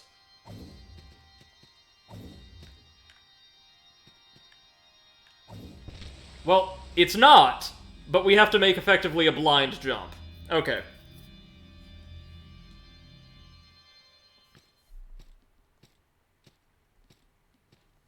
I will take the deaths. I will happily take the deaths. I have not died many times throughout the whole playthrough, so it's fine if they want to even the score at the 11th hour through platforming. Still handles platforming a lot better than most Souls-likes, and frankly, the baseline Soulsborne series, if we're being honest. Sekiro had some really good platforming, but it also had a totally unique control scheme.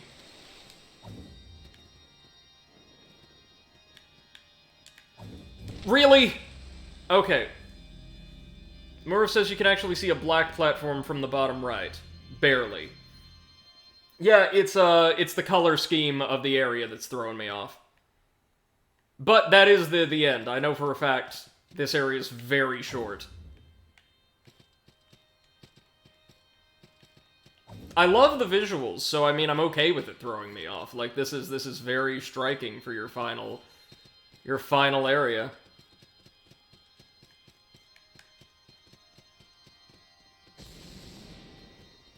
It's interesting that our torch still casts, like, warm, kind of orangish colored light, even though all the other light sources here are, like, this really harsh, well, I guess salt white, you know?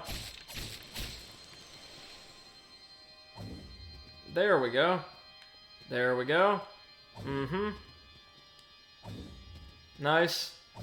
Nice. Good. Look at that. Oh, this is gonna be really rough, isn't it? That's okay. We can take them. We can usurp them.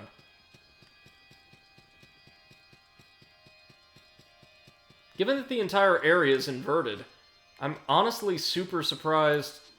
You is amazing, Godspeed. Oh, how sweet. Always love seeing players leaving inspirational messages for one another like that. Pray for no god.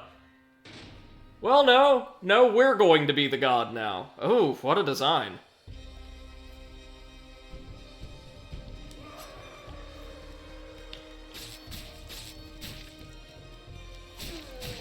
What? Oh, that's not good. What? It's not at all what I expected it to sound like.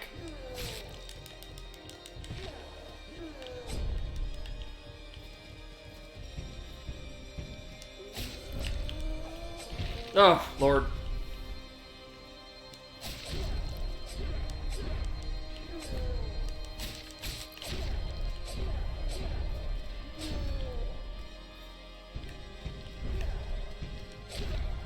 Lord's sake, just stop juggling me. Oh, that's interesting. We can actually, stagger it. But everything it does knocks us over. And it does those things very often.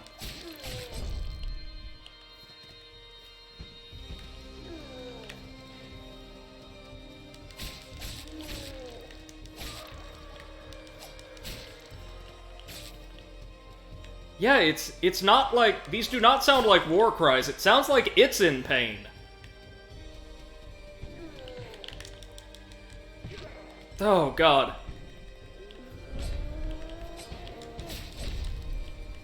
Why, oh why do you have a grab attack? Am I stuck in the wall?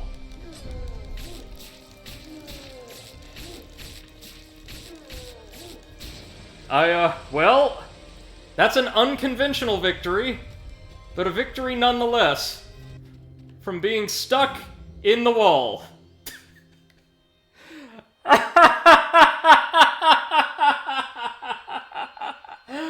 Oh. We probably would have been toast if not for it, so thank God for his grab attack, right? And that's it. Murph says that happens sometimes, really. Okay, so hold on. Let me step back and think about this for a minute. Murph says, I killed it first time just like that. Right on. I've joined the club then. So that aside, how do I feel about the boss? I think it's pretty good. I think it's solid. Giving it a 4-hit combo with really extensive horizontal, like, tracking, associated with every attack is maybe a little bit much, given that, like, not necessarily it'd be impossible to avoid all the attacks, but that would really chew through most players' stamina. And I don't know if then, like, dodging would be feasible. And like a lot of the game's bosses, having all or most of its attacks juggle you doesn't really work, I think, when you have a more agile boss like that. It makes sense for the big ones, like the Unskinned, or the Bloodless Prince, who don't really have much in the way of combos, but they have very large telegraphed attacks that deal large amounts of damage. So maybe, like, keep the damage values, keep everything else, don't let its regular sword attacks, like, juggle you, knock you through the air. Maybe when it throws the sword and with the grabs, maybe that would be fine. But this is not bad. This is not bad. For a Souls-like final boss, especially from such a small team, that is not bad at all. And now we get to choose our ending, right? We can either leave the island. Good kill, Saltman. You amazing. Oh, great. Or we can claim his power for our own. Get good. Well, normally, I would say this is morally the wrong choice to make. But, we get a trophy for it. So to hell with our morals. This is the ending you have to unlock, by the way. Otherwise, you just have the privilege to leave.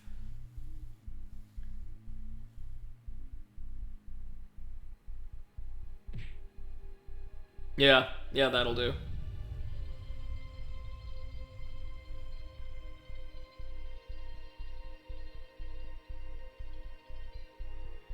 And so that is Sultan Sanctuary, my first full playthrough. Wow. Overall, I have to say my opinion is really quite positive. As a Souls-like, it handles platforming integration better than any other I've seen. The other Souls-like I can think of that attempted to really extensively include platforming as a part of its core gameplay was Hellpoint. And I'm sorry to say that Hellpoint doesn't do it super well. It's fine. It's not objectionable in any area but one. But this really extensively integrates platforming, and in a way that feels kind of natural and not terribly demanding in most cases. It's just part of the gameplay. There's only one boss that really uses the platforming as a core mechanic in the fight. That would be the Tree of Men. And I think that fight was fantastic. One of the game's better battles, I dare say. I like the world. As I said in our earlier streams, the metal, like, kind of grunge rocky, like, heavy metal soundtrack isn't really for me, but it's very well done for what it is, and to fans of those genres, I think it would prove very, very appealing.